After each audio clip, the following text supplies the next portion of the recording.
Mäletan, kui Siim tuli meile trenni, siis oli suht raske Siimule kaotada. Tegelikult neil on uus hollandlasest treener ja nad on väga palju muutunud oma treenimist. Kui ühe korra kaotad, võib-olla on nagu selline, juhtus, et... Kui ikkagi teadne olukord on, võt siis ma vajutan, eks. Lihtsalt tegutsemine, lihtsalt mängimine jäi.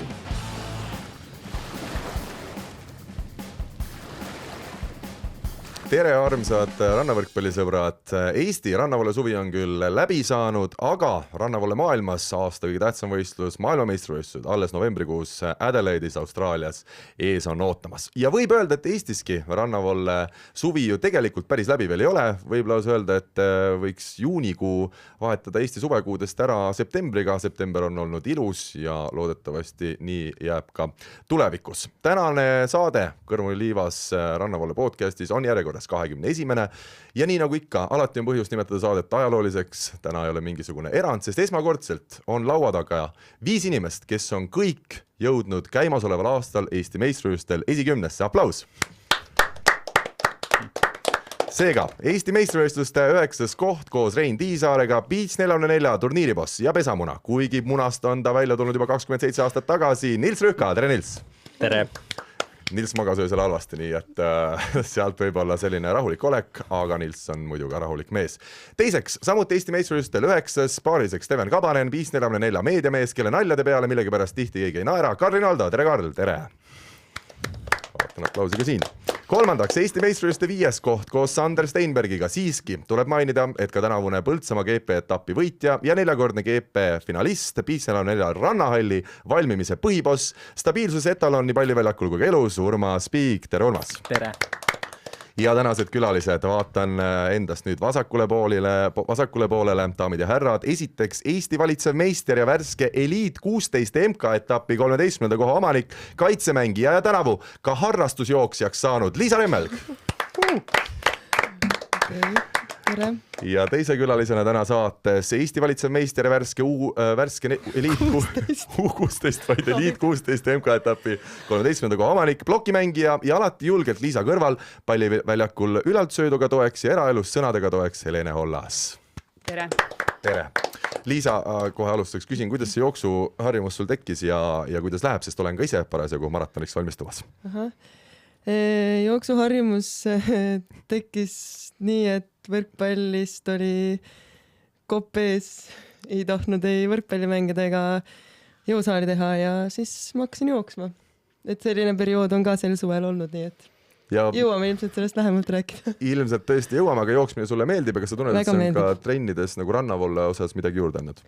Jaa, kindlasti. Meie iga see sügisene ettevalmistus ikkagi nüüd juba paar aastat on algab niimoodi, et 5 korda nädalas on jõudu ja 3 korda nädalas on jooksutrennid, et ja ma arvan, et sealt pealt on ka sel aastal väga palju lihtsam väljakul olla olnud.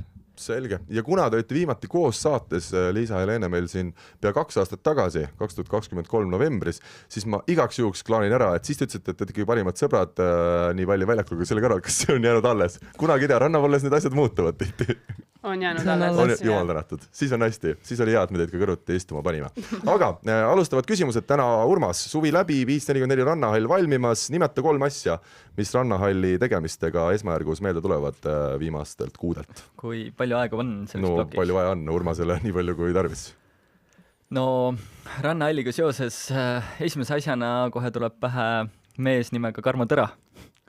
Et ma arvan, et mul on temaga olnud au see aasta rohkem asju ajada kui teiega. Et tõesti on kõvasti üheskoos erinevaid kohtumisi peetud, nõu peetud ja no Karmo on eriline mees, et suur rõõm, et ta meil niimoodi pundis on. Nii et jah, rannahalli arhitekt nii seest kui väljast. Just. Nii, number 2. Number 2 võib-olla meenub kohe niisugune tore hoo andmise projekt, mis me tegime ja kuidas kogukond meile nii-öelda kaasa selle rannahalliga tuli, et üle 300 inimese ja see läks küll südamesse ja andis nii-öelda indu juurde see asi korralikult ära teha ja veel korralikumalt nii-öelda käima panna ka. Ja kolmandaks ütleks võib-olla, et väga palju huvitavaid väljakutseid. Et see, kui vaadata võib-olla meie Asanasse ka, kus meil see rannahalli projekt on, et see nii-öelda list, kui palju asju, millega me tegelema peame, et ma ei tea, võib-olla läheb seal 1000 juurde lõpuks, eks, et see on tõesti nagu massiivne ja samas neid väikseid muutusi, millega tuleb igapäevaselt tegeleda, et neid on ka nagu omajagu ja tuleb öelda, et tegelikult mulle on väga meeldinud see, et see on ikka äge väljakutse olnud ja ma arvan, et lõppkokkuvõttes saame ägeda asjaga hakkama. Kõik küsivad, millal hall valmis saab? Oktoobris kindlasti teeme avamise, nii-öelda avaliku avamise, võib-olla äkki natukene enne saab juba mängima, aga punnitame praegu, kindel ei ole. Nils, sinu suvi korraldasid põhimõtteliselt iga päev 7 erinevat turniiri Jõekäru rannakeskuses, ühe tegime Kloogarannas ka kõik koos. Mis sinu 3 sellist asja, mis suvest ja turniiridest ja muust on meelde jäänud? Ikkagi need inimesed ja tore on näha, et see keskus, mis me rajasime sinna, et seal ikkagi iganädalaselt käivad inimesed mängimas, kes üksteist juba tunnevad, näevad seal päris tihti ja see on niisugune tore emotsioon, kui mõni seal võidab esimest korda, ütleb, et see on umbes tal terve suve eesmärk on nüüd nagu täide läinud või kui mõni lihtsalt tuleb esimest korda mängima ja siis on juba järgmine nädal kirjas ja sealt haakub mingi 4 nädalat käib järjest, et see on päris tore, et järelikult ikkagi meeldib ja see on nagu siuke üldine, et ma ei oska öelda, ma olen siuke inimene, et minu jaoks see annab kõige rohkem, kuigi ausad alles, siis see osavõtt on sellel aastal, ma arvan, kõige väiksemad, mis me nii-öelda Beach 44 või Kloogaranna vollefestivaliga oleme teinud, aga noh, ma olen vaadanud siin just Court to Gold, seda Netflixi seriaali, siis nagu, et I've been in this game for 7 years already ja tegelikult on ikkagi tore. Ja seal on ka vist adekvaatsed põhjused, miks sa natuke vähem osaled olnud turniiridel. Ja, et eks me proovime luua muutusi, et oleks jälle põnevam ka vanadel kaladel tulla mingite erinevate formaatidega ja kõike seda, et vaatame praegu, proovime rannahalli püsti saada ja siis sealt edasi. Aga ma 3 erinevat asja ei tookski, ma ütlen, minu arust see on kõik üks see, siis noh, nagu selle suvise karikasarja kohta, et see üldine vibe on lihtsalt minu arust kõik 3 asja koos. Aga Kloogaranna etapp oli äge, et... Sa olid seal peakorraldaja meil esimest korda? Jah, oli kõige suurem vastutus, mis on ajaloos olnud meil selle korraldamisel minul, et see oli kihvt ja Oota, ma ütlen vahel ära, et kui Urmas meie oma turniiridel ikkagi ei ole suutnud esikohta veel võtta, siis sina oled natukene vastupidine näide, et sa ise korraldad ja siis seal tegid oma hooaja parima tulemuse, said 5. koha, kaotasid veerandfinaalis koos Rein Tiisarega, siis Mart Tiisarele ja Dmitri Korotkovile. Jah, nii oli küll jah, et kuidagi, ma ei tea, sobis. Kõik töötas ka hästi, et eks me oleme õppinud vigadest ja saanud päris hästi süsteemi tööle, et igal juhul Kloogaranna oli äge ja lahe, et kõik, kes tulid mängima, kes tulid vaatama, aga üks asi podcastiga seoses, mis sel suvel juhtus, ma ütlen ausalt, see oli ainuke kord, kus mulle vähemalt öeldi, et äge podcast ja see oli Mirjam Kalman, kes käis meil 2 korda turniiril, 1 korra käis vist naiste C-tasemel, võitis ära, tuli järgmine päev segapaari, võitis seal ära B-taseme segapaari ja ta on Taanis elav Eesti tüdruk, kes mängib seal Taani mingit liigat ja vaatab meie kõiki podcasti, ütleb, et ta on nii põnev, et ta isegi ei mängi rannavõrkpalli seal kogu aeg, vaid nagu saalivõrkpalli, aga lihtsalt meeldib meie podcast. Nii et see oli siuke tore kuulda kohe nagu muie tuli näole ja õhtu oli korras, et lahe, et keegi ütleb häid sõnu. Tervitame Mirjamit ja alati head sõnad minu arust kuluvad elus marjaks ära. Ma ei ole veel kuulnud kedagi, kellel oleks hea sõna ja ta vastab, et kurat ära seda, miks sa praegu nii tulid mulle ütlema, nii et inimesed, olge üksteisega helded. Aga teist Liisa ja Helene me jõuame rääkida pikemalt, nii et ma siin sissejuhatuses küsin mõlemalt ühe hetke, suvaline hetk suvest, mis esimesena meelde tuleb. Liisa, Helene, ükskõik, see võib olla eraelust, see võib olla rannavõrkpalliväljakult, söögilaua tagant. Suvi sai just läbi. Mul vist tuleb Hiiumaa puhkus isegi juulikuus vist esimesena praegu meelde. Mis tegid Hiiumaal? Puhkasin sõna otseses mõttes, et palju mere ääres, jooksin palju ja olin Martini perega koos, et tahaks jõuda väga-väga palju rohkem Hiiumaale suvel, aga ei ole üldse väga võimalik see graafiku pärast, et jah, need hetked on väga mõnusad alati ja jäävad meelde. Hiiumaa on hästi ilus koht, kahju ainult, et Saaremaa nii lähedal neile on. Aga Helene, sinu üks hetk? Võib-olla ikkagi see Elite 16, see tunne, mis seal mängides oli, et see praegu kõige hiljuti toimunud ka, et on hästi meeles. No isegi vaadata oli päris eriline tunne, nii et ma kujutan ette, väljakul võis olla samuti eriline tunne, aga me oleme valmis tänases saates minema juba esimese teemaploki juurde, nii et head sõbrad, asume teele.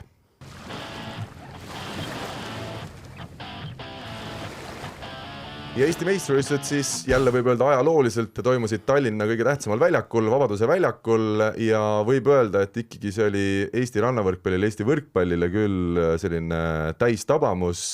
See, mis melu oli finaalide ajal Vabaduse väljakul, see oli ikkagi fantastiline ja me nägime, mis potentsiaal on mitte ainult maailmas, vaid ka Eestis rannavõrkpallil ja kuidas see publikut kohale toob, kui õiges kohas õige võistlus tehakse. Nii et naistest Eesti meistrid, 28 aastad Liisa Remmel, Helene Hollas, aastase vaheaja järel, palju õnne teile. Aitäh. Ja meestest üllatusvõitjad Jaan Rebel, Kaur-Erik Kais, Jaan siis 28-aastane ja Kaur-Erik 23-aastane ja nemad siis võtsid kuldmedali meeste konkurentsis. Enne kui me tuleme tulemuste juurde, siis ma küsiks teilt kõigilt sedasi, et olge head, võtke oma see emotsioon ja tunne kokku, mängida Vabaduse väljakul Eesti meistrivõistlusi. Alustame Urmasest. Mis on sinul sellised mälestused, meenutused olla väljakul, Vabaduse väljakul, Vabaduse risti ees? Selles suhtes ma olen nõus, et see ikkagi väga eriline paik, ma arvan, nii lähedas kohas Eesti meistrivõistlusi pole peetud isegi, aga ma isiklikult väga ei suutnud seda atmosfääri nautida seal, et olin oma asjadega seal piisavalt hädas, et ei olnud niisugust mõnusat voolavust üldse see turniir ja selles mõttes on natukene kahju, et ei saanud nagu täit emotsiooni sealt kätte, aga seda, mitte seda ägedam, aga väga äge oli ikkagi neid finaale, poolfinaale vaadata, et siis see oli küll elamus mulle endale ka. No teie siis Sander Steinberg, kui me lühidalt teie turniiri kokku võtame, alagrupis kaotasite siis hilisematele kuldmedali võitjatele ja veerandfinaalis Karl Maidlale ja Siim Ennemuistile. Ole hea, natuke räägi sellest oma turniirist.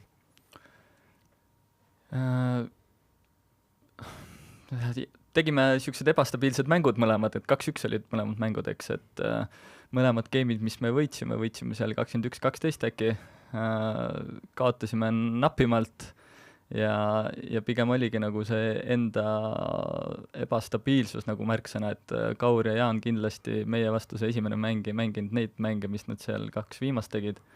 Et ma ise arvan, et loomulikult alati arvan, et oleks võinud ikkagi võita, aga nii ta läks ja Maidla Ennemuisti vastu peab tõdema, et ega ma vist viimase 10 aasta jooksul niisugused Eestikad otsustavaid mänge nii halvasti pole mänginud, kui ma nagu seal mängisin, et seal on ka omad põhjused, millest ma arvan, et ma saan aru, miks see nii oli, et mul ikkagi päris palju oli niisugust mitte enda asjaga tegelemist, vaid niisugune fookuse seadmine oli üliraske see hooaeg tegelikult tervenisti ja mingite teemonitega võitlesin, et see nagu tegi võib-olla selle esitluse ka niisuguseks nadiks, et aga no jälle mõlemad vastased tegelikult mängisid okeilt ka. Nils, sinu emotsioonid ja see tunne mängida sellises kohas? Põnev, no meil oli siis alagrupis Urmas Sander ja Kaur Jaan ja mingi asetuste kombiniga saime esimeseks vastaseks siis Leismann Kuller ja oli teada, et no olgem ausad, see on see mäng, kas lähed koju või mängid edasi. Ja väga ärev oli see olek, pole ammu olnud, mul oli enne Kloogaranda ka natuke sarnane see, et nagu no nii homme mäng ja nagu põnev, teiste turniiridega niisugust kuidagi seisundit ei olnud aga tundus, et see ärevus mulle ikkagi tuleb vist kasuks. Ja ma arvan, me kindlalt mängisime kõige parema mängu täiesti ilma vigadeta, 100% kindel võit lõpuks Leismann Kullerile ja sealt edasi läks aina halvemaks, ütleks. Kauri Jaani vastu oli okei mäng, aga ikkagi ei olnud varianti ja siis oli Tamme Põldmaa meil seal round of 12 ja seal ei tulnud enam endal midagi välja ja kuidagi väsinud oli olla ja ma ei tea üldse nagu ei oleks nagu halb trennipäev oli umbes siuke tunne, et ei olnud nagu siukest võitlustahet räigelt ka või niimoodi, et kõik mingi 6 koksu tegin täpselt piiri kõrvale nagu kas pikaks või paremale vasakule, et siuke ei olnudki niimoodi isagi võita midagi ja no nemad mängisid, no nad ise ütlesid ja kõrvalt ka teised on öelnud ikkagi mängisid väga hästi, et aga noh, mis me ikka ei ole vabandus otsida vastustelt paremad ja. Aga see mängukoht ja see atmosfäär? Ma ei tea jah, äge, selles suhtes äge, aga ma ei oska kuidagi võib-olla, mu jaoks on igal pool nagu äge mängida, minu jaoks võib-olla näiteks isegi mingi rohkem hipi koht kuskil kangrumetsade vahel võib-olla oleks veel ägedam või ma ei tea, noh, vaatad seal jah, ühesõnaga lahe ikka, muidugi lahedam kui Paides või ma ei tea, Rakveres, seal on ka tore, aga jah, selles suhtes linna keskel ja inimesi oli kõrval ja nagu ikka cool, jah. No Liisa, Helena, teie olete harjunud mängima ka MK-etappe siukestel väljakutel kuskil suurlinnades. Milline see kogemus teie jaoks oli? Kas siuke tavaline nädalavahetus rannavõrkpalliväljakul? Ei, ma tavaline vist ei ütleks ikkagi selle kohta, et eriti just Eestis nagu niimoodi mängida, et ikkagi väga ilus ja suur nägi see nagu välja ja see teeb nagu head meelt ja ma arvan, et kõige suurem rõõm on selle finaali üle, et see oli ikkagi hea tasemega naiste finaal ja kuidagi oli nagu põnev, et noh, me tihti oleme rääkinud, et meeste turniirid on nagu selles suhtes ägedad, et noh, neil on nagu kogu turniir on nagu põnev, et kuidagi siis noh, meil ikkagi on need 2-3 paari seal võib-olla nagu teistest üle ja siis on noh, suhteliselt selgelt on ikkagi teada, kuidas need mängud nagu lähevad ja kes kuhu jõuab. Et siis tegelikult nagu oli äge, et need poolfinaalid ja ka finaalid olid ikkagi nagu selline täisandmine ja läks ka rahvale peale ja seal oli lahe mängida ja tõesti ma nautisin, et kui võib-olla varem mul on raske olnud neid mänge üleüldiselt nautida, et minu jaoks on suhteliselt stressirohke seal väljakul olla tavaliselt, et siis nüüd kuidagi selle suve lõpuga või kuidagi keskel, et ma tõesti olen nagu hea meelega seal väljakul ja mulle meeldib. Ja ma arvan, et see nagu kannab hästi palju. Helene? Ja mulle ka isiklikult meeldis juba sellepärast, et kodule nii lähedal, väga mugav oli see nädal aega enne trenni teha ja... No ta Võrumaalt ikkagi nii lähedal, mitte 100 kilomeetrit, aga okei, jah. Ja muidugi see publik just viimasel päeval, et sattus sinna vaatama selliseid sugulasi tuttavaid, kes muidu ei käi tavaliselt Eestis vaatamas, et lihtsalt võib-olla läksid mööda ja olid vanalinnas ja nägid, et rannavõrkpalli ja siis avastasid, et tuttav mängib. Et täiesti teadmata, et see oli hästi tore.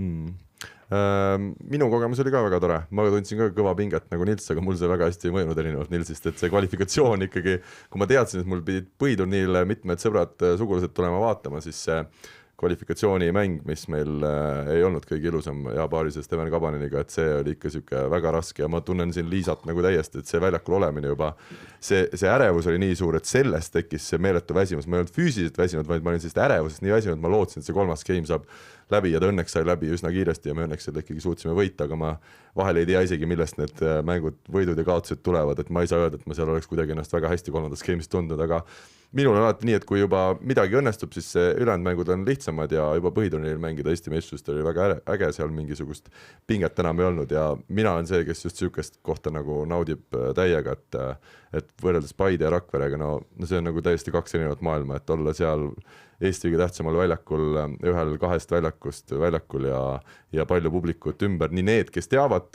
rannavallet kui ka täiesti uusikud inimesed, et see oli täiesti müstiline kogemus ja vahel mõtledki, et sul on mingid eesmärgid tulemuste osas, et ma olen olnud Eesti meistrivõistlustel 4.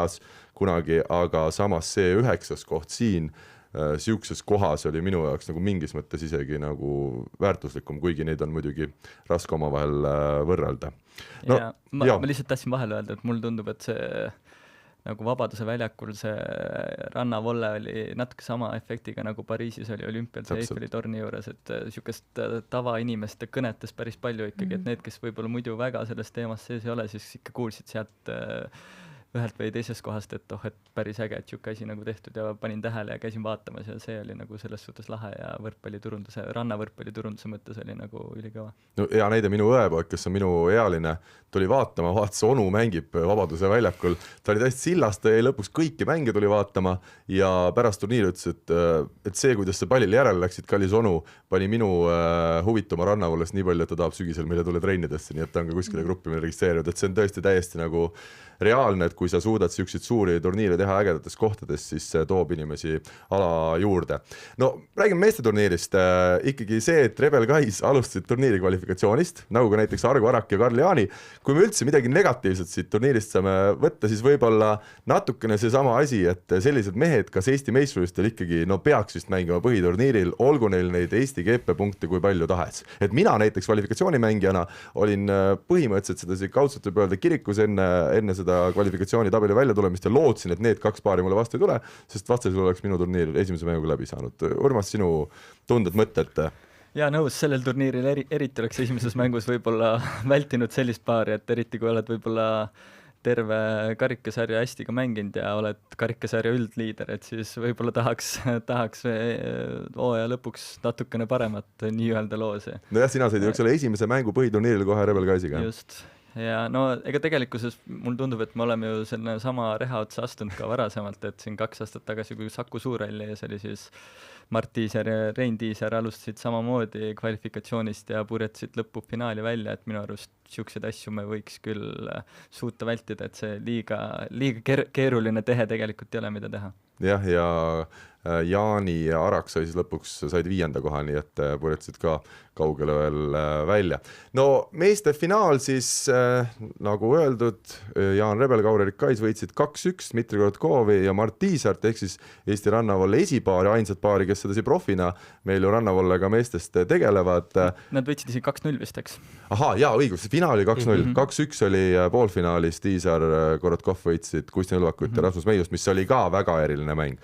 Aga finaalis jah, esimene game veel päris kindlalt, teine väga pikalt, 30-28, teine game Jaan Rebeli selline uskumatu servi äss, sellise nurga alla lõi selle Korotkovile endisele paarilisele, mida tundus, et ei ole võimalik üles leida, aga ta selle kuidagi üles leidis. Mina ütleks küll, et jälle rannavõrkpalli nüüd juba aastaid pikalt jälginud erinevaid mänge, et see on selline hetk, mille nimel nagu tasub seda rannavõrkpalli vaadata, et seal oli see publik, seal oli see atmosfäär, seal oli siuke tore vastasseis, et meie esipaar, kes justkui peaks ju kõiki võitma, samas vastas on sellised, ütleme siis mehed, kes üritasid ka eelmine suvi mängida tõiselt rannavallet, keskenduda, ei õnnestunud maailmakarussellis läbi lüüa, nüüd olid nagu justkui andnud juba alla, enam sedasi tugevalt kumbki trenni ei teinud rannas ja äkitselt tulevad Eesti meistriks, et nagu nad seal intervjuus ka ETV-le ütlesid pärast, et see oli nende endagi jaoks päris uskumatu, kuigi see potentsiaal on alati olemas olnud. Olete te nõus sellega? Mina olen väga nõus, et selles suhtes Kaur on ikkagi siin viimaste aastatega kõvasti juurde pannud. Jaani puhul on nagu see, et alati on nagu temaga, et võiks nagu, väga ei taha temaga mängida, sellepärast et sa tead, et ta see nii-öelda tipp on väga kõrgel, aga samas sa tead, et et lõpuks peaks ikkagi ära kannatama ja ära tulema nagu. Ja nüüd ma esimest korda nagu nägin seda turniiril, eriti nii tähtsal turniiril ka, kus Jaan lõpuni ei kukkunudki ära, vaid ta mängis ka oma seda kõrge tasemega mängu ja ta suutiski nagu lõpuni panna, et selles suhtes nagu müts maha ei olnud, nad ei lasknudki nagu Mardil ja Tiimal väga mängida, et Jaan on ikkagi, ta võib olla plokis seal väga ebameeldiv ja Tiimale ta ilmselgelt ei sobi ka seal ja ikkagi nagu jah, mul kuidagi hea meel nende üle, et nad on siin palju vaeva tegelikult näinud ja nüüd siis siuke autasu. Ja ma võin edasi rääkida, et minu arust ka ikkagi Jaan on ju tegelikult põhimõtteliselt Karl sinuga koos alustas rannavallet justkui nagu aastaringselt. Jaa, tõesti, me Ülemiste Beachis kunagi tahtsime mõlemad meeletult treenima hakata, kumbki ei olnud rannavallet teinud, mina üldse võrkpalli vähe teinud, tema oli ikkagi saalis vähemalt meistriliiga pingil istunud, et jah, kunagi see pihta nii algas. Eks mingi 20 aastal. 20-21 midagi sükust. No et ma tean näiteks Siim enne muist ka samamoodi hakkas enam-vähem sealt mängima siis rannavallet, et nad on minu arust iga aastaga läinud paremaks, sest mäletan, kui Siim tuli meile trenni, siis noh, oli suht raske Siimule kaotada, ta noh, ikkagi nii koba, mingid asjad olid nagu noh, ei olnud talle lihtsalt omased veel, aga noh, nüüd on tal ikkagi mingid kindlad asjad, mis ta teeb väga hästi ja on mul väga raske teda võita. Aga Jaani puhul minu arust ka on selgelt näha, et ta lihtsalt saab seda kogemust, ta mängib ja ta nagu ta ei ole oma potentsiaalini veel varem jõudnud minu arust, et on kõik noh, see ülevalt tõsta, mingid rünnakud plokis, noh, et kõik need puuted ja asjad tal lihtsalt lähevadki iga aastaga, ma arvan, veel paremaks. Sest huvitav oligi see, et tal see ülevalt tõste oli olnud eelmine aasta suvel MK-sid mängis üks tõeline kirstu najal, et ta ei saanud lihtsalt korralikult ülevalt tõstet käima ja see vilistati kogu aeg ära.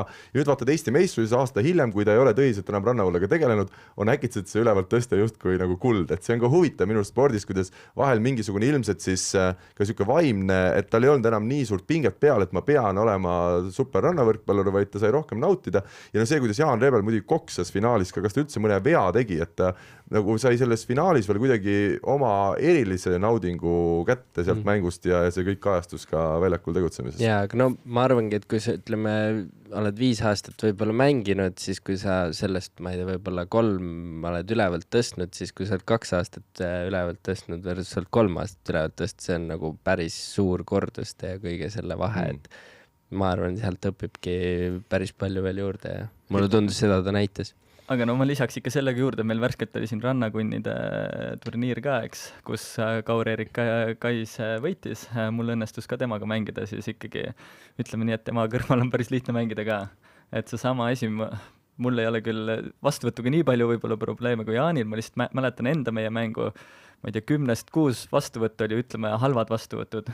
Nii mõnigi neist oli platsilt ka väljas ja endal seal rannakunnis oli ka mingisugune olukord, kus see tuli, Eestikad tulid meelde, et ma võtsin väljakult välja, Kaur tõstis näppudega täpselt nagu sinna kohta, kuhu mul oleks nagu mugav lahendada ja kui Jaanile lased nii ette, siis ta saabki sealt nagu ka hakkama päris hästi, et see nagu pool on ka, ma arvan, seal paaris hästi oluline, et Kaur lihtsalt on nii hea paariline seal kõrval. Ja just nad sobisid kokku, et see rannavolle jälle see võlu, et sul võivad olla 2 väga erinevat mängijat, aga kui palju, kuidas nad hästi nagu omavahel klappima saavad, et sellel turniiril tõesti klappis tõesti. Ma pean ütlema, kuule, et kindlasti väga huvitav, meil see rannakunn on siuke traditsioon, mina üldse sealt sain rannavõrkpalli, sulle pisiku Urmas Piik, millegi pärast ajakirjaniku kutsus ükskord sinna üritusele, see oli siis nii, et arguses me mängisime ja siis on alati siuke Rein Tiisare saunarituaalid, ütleme, ja tore õhtune olemine ja meil oli sedasi, et jälle ajalooline hetk, et Kaur-Erik Kais võitis Eesti meistrina, arusaadav, eks natuke võib-olla lasime ka, aga finaali ehk 4 parem hulka jõudsid Urmas Piik, Nils Rühka ja Karin Alda, et ma ei olnud enne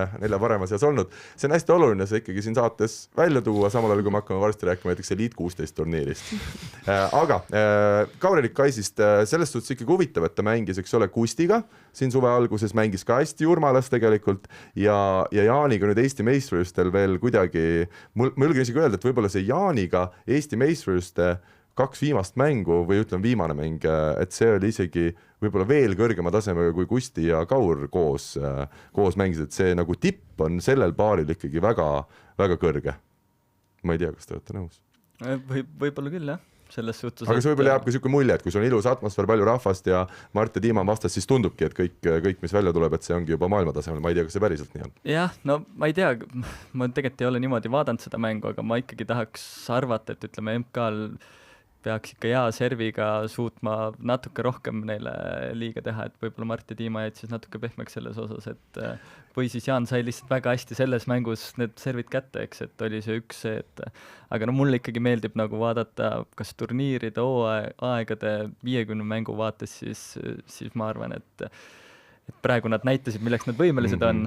Ma arvan, et seal oli nii palju asju koos, et oligi see atmosfäär selle Vabaduse väljakul, see pingevabadus, teadmine, et nad viimast korda mängivad koos, kõik see nagu vahel kuidagi mängib nii hästi kokku, et kõik nagu õnnestubki ja natuke oledki šokis, et kuidas see nagu positiivses mõttes tihtilugu oled šokis, et kuidas ma nii halvasti mängisin, eks siis vahel juhtub nii, et kuidas ma niimoodi mängisin, nagu, et mul tundub, et seal läks kuidagi õigetele nuppudele ja neid nuppe oli 5 või rohkem, et need kõik olid õiges kohas. Ja ma ikkagi tooks selle poolfinaali kindlasti ka, mis Marti ja Tiimat pärssisid, ma arvan, et see võit ikkagi, see poolfinaal oli ka ikkagi omaette etendus, et see oli väga äge oli näha peale seda võitu, et noh, see kindlasti oli nii-öelda isiklikum mäng kui Kauri ja Jaani vastu ja Kauril ja Jaanil poolfinaalist said ju nemad väga kindla siukse enesekindluse, et enne Mustmailal ei olnud väga variantigi nende vastu. Et just jah, need nagu Urmas ütles, et kõik asjad langesid nagu kokku, ma arvan. No ma arvan jah, seda peabki mainima ka, et Mart ja Tiima tegelikult neil on uus hollandlasest treener ja nad on väga palju muutunud oma treenimist ja ma saan aru, et sellel samal Eesti meistrivõistluste nädalal tegid nad väga korraliku ja raske treeni nädal. Ma ei tea, mis see põhjus on, ju siis Eesti meistrivõistlused ei peeta niivõrd oluliseks selles treeningprotsessis, aga et ma olen aru saanud, et see võiks ka natukene mõjutada nende just seda turniiri lõppu, et tõesti see Kusti ja Rasmus Meiusega mäng poolfinaalis, no see oli ka tõeline äge etendus ja me peame ära ütlema ka, võib-olla kõik kuulajad ei tea, et see oli esimene mäng siis, kui Kusti Nõlvak mängis pärast Mart Tiisaarega siis erinevat teed minemist üksteise vastu, et seal oli ja noh, Dmitri Korotkov on ju ka treeninud Kustiga pikki aastaid koos, et seal oli tõesti sellist palju emotsionaalsust oli sees, seda oli ka meeste nägudelt näha. See oli äge jah, Kusti siuke legacy Kusti või siuke tuli ikka välja, et natuke ülbust, aga sõbralikus kastmes. Kuidas naised, teil oli, eks ole, finaal lõppenud, kui te vaatasite meeste finaali. Kas te üldse jõuate jälgida, süveneda või te olete oma mängust nii läbi, me jõuame kohe teie finaali juurde ka, et ega te liiga palju ei jõua jälgida, mis seal edasi toimus? Me vist nägime teise game'i lõppu nägimegi jah, et enne rääkisime seal treeneritega natuke ja seda kõige põnevamat osa täpselt saimegi vaatama hakata. Väga äge oli jah. Ja me peame siin ära tooma ka ühe asja veel meeste turniiri lõpus, millest rääkida. Kaarel Kais, 50-aastane Kaarel Kais võitis esmalt mind ja Kabanini seal play-offi avaringis ja siis veerandfinaalis olid nad ülilähedal Rebel Kaisi alistamisele. Nad juhtisid veel kolmandat game'i, ma ei mäleta, mis see oli, aga no umbes 11-7. Midagi sellist ja tundus juba, et kas tõesti, no see oli nüüd see mäng, kus Rebel Kais mängisid nii halvasti, kui on võimalik. Ja seal olekski võinud see turniir läbi saada ja oleks olnud päris valus ja raske, aga see on see spordivõlu jälle, et kuidagi nad ikkagi lõpuks said need viimased punktid endale, võitsid 16-14 otsustava game'i, aga Kaarel Kaisi kohta, kes mängis siis Sten Vahtrusega, sellegi peab ära ütlema, peab ikkagi ütlema, et ta on nüüd jõudnud siis 5 erineval nagu vanuse kümnendil Eesti meistrivõistlustel esikümnesse. Teismelisena 20-ndates, 30-ndates, 40-ndates ja nüüd siis 50. eluaasta juures samuti, et Kaarel Kais tõesti müstiline vend. Ma pean seda lisama, ma küll ei näinud seda mängu, aga ma kuulsin ikkagi, et Kaur ja Jaan päris nii hästi ei mänginud nagu neid otsustavaid mänge, aga Sten ja Karla mängisid ka väga hästi. Mängisid tõesti väga hästi, just. Nii, aga tuleme naiste turniiri juurde. No naiste finaal tõesti, nagu siin on juba läbi käinud 3 game'i, nagu ikka, Eesti tipud omavahel mängivad. Kuivõrd üldse kerge või raske on minna Eesti meistrivõistlusi mängima, kui sa tead, et terve aasta võidakse öelda, et näed, nüüd teie olete see meie kõige tugevam paar, sest et sellest mängust võib ju päris palju välja lugeda teinekord. Eelmine aasta tuletame meelde, Eva-Liisa Kuimann, Liisa-Lotta Jürgenson võitsid ja finaalis siis see mäng lõppes kas vist Liisa-Lotta Pallingu ässaga, mis läks läbi trossi lihtsalt, et tuletada meelde konteksti. Ühesõnaga, kuidas oli mängida sellist finaali?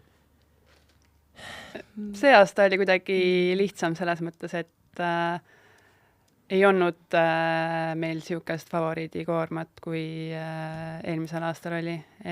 Samas ma mäletan, et meil käis läbi see, et nagu, et ühe korra kaotad, võib-olla on nagu selline, juhtus, et aga 2 korda ei juhtu. Siis on nagu kindel. Ja. Aga ma arvan, et me põdesime võib-olla ei ole ka päris õige sõna, aga me kindlasti mõtlesime selle peale nagu aasta esimeses pooles nagu rohkem.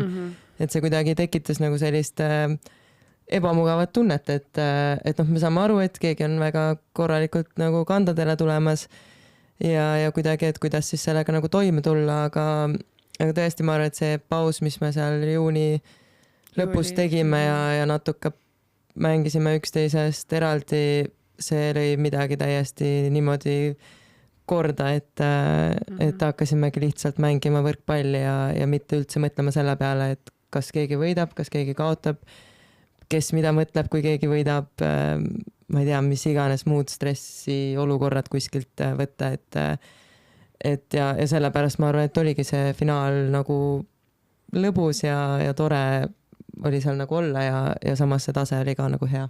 kas te saate Eva-Liisa Liisalottaga väga hästi läbi ja treenite ka koos, kas väljakul teil ikkagi see sõprus kõik jääb kõrvale ja teil on ainult üks siht võita see mängi Kainaga? ja ma arvan, et see on iga vastasega niimoodi, et väljakul ei ole vahet, kas me üldse tunneme neid või ei, et mängime lihtsalt võidu peale. Mis sellest finaalist veel endal, millised momendid on meeles ja kas te jõudsite ka seda atmosfääri seal tunnetada või on fookus teil ikkagi nii mängul, et te ümber toimuvat tähele pane? Mängus sees vist ei pane üldiselt nii väga tähele meie seda ümbritsevat publikut ja keskkonda. Kui mäng oli lõppenud, siis oli küll ikka väga vägev see tunne seal, kui rahvas püsti seisis ja nemad paksutasid meile, meie neile, et see oli küll uhke. Mis te Eva-Liisa Liisalotta kohta ütlete? Nemad on selline huvitav paar meil, kes eks ole hetkel, kuna Eva-Liisa on Ameerika Ühendriikides õppimas, treenivad põhimõtteliselt 3,5-4 kuud võib-olla aastas koos. Kuidas teile tundub selle pealt, kas see mäng ja koostöö ja kuivõrd üldse oluline see on jälle küsimus, öeldakse, et osad ütlevad hästi oluline on kogu aeg koos olla ja koos treenida, teised ütlevad, aga kui sa tead hea mängija, siis sa saad ka uue paarisega väga kiiresti teinekord sedasi koostöö klappima. Ilmselt see sõltub nagu inimesest ka, et tegelikult neid paare ma arvan, on väga palju, kes sealt ongi USA-s mängivad, et neid on ikka omajagu ja ma ei oska öelda, kuidas see neid selles suhtes mõjutab. Ma ei tea, tore on nendega ikka treenida ja ma arvan, et nende kasuks räägib selline hästi tugev võitlusvaim, et ega trennis nendega ei ole ka tihtipeale kerge, et tihti need trennid on nagu hästi pingelised selle tõttu, mis võib-olla vahest väsitab nagu palju, et on pigem see enda tunnetamine, et kuidas siis seal trennis nagu ise käituda või kui palju siis vastu panna või et kas iga trenn peab olema see, et nagu game on ja let's go nagu, et vahest on nagu mõistlik, las nad siis olla see trenn on ju ja ka säästad enda nagu mingeid varusid ja saad nagu lõpuks rohkem, et jah, aga nad teevad kõik õigesti ja hästi ja pangu edasi lihtsalt. Mul on siin võimalus jälle rääkida oma kogemusest. Kevadel enne siis suve algust millalgi oli Helene kas haige või kuskil eemal. Liisa kutsus mind hommikul trenni, siis Eva-Liisa Liisalotta vastu. Ma läksin ka seda, et tore ikka tüdrukutega natukene aidata ja trenni teha. Ja Eva-Liisal oli ikkagi niivõrd suur soov. Kõik me mängisime seal vist Laos Lukas vist läbi seda sükest mängulist trenni, et Eva-Liisal oli nii suur soov ikkagi võita. Just tundus, et ka mind võita. Nii et ma ütlen ausalt, ma mängisin trenni ikkagi täiesti täiega. Iga blokk, mis ma hüppasin nii Liisale kui Eva-Liisale oli nagu maksimaalselt, sest et ma ei tahtnud ka, et Liisa nagu alla jääks, ütlesin sedasi, et võtab oma labilise, aga ma olengi nõus, et mina just tunnen, et sellised trennid, ma saan aru sinu sellest mõttest, et sa ei saa alati päris minna nagu päris hulluks trennis, aga samas sellised hästi viimase piiri peal trennid, kus sa pead täiega pingutama, et saada ette, sa tead, et see teine nagu hullult tahab võita sind, see viib, kui mulle tundub sind nagu tasemelt kõrgemale, et siis, kui sa oled seal mängus samas olukorras, sa oled ju võib-olla harjunud rohkem.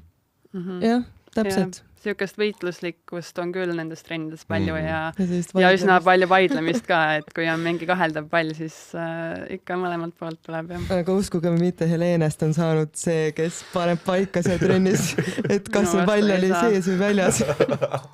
Reaalselt. Jah, võib-olla see on vanus. Kuule, aga mul on hea küsimus jälle. Mina siuke harrastus tubli mängija ja Helene, kui sul nüüd õnnestus treenida minuga, ma ei tea, palju seda trenni üldse mäletad, milline on tasemevahe või võrdlus Helene ja minu vahel? Kas Eesti meistrivõistlustel 9. koha saanud meestest mängija on Helenega samal tasemel? Ei.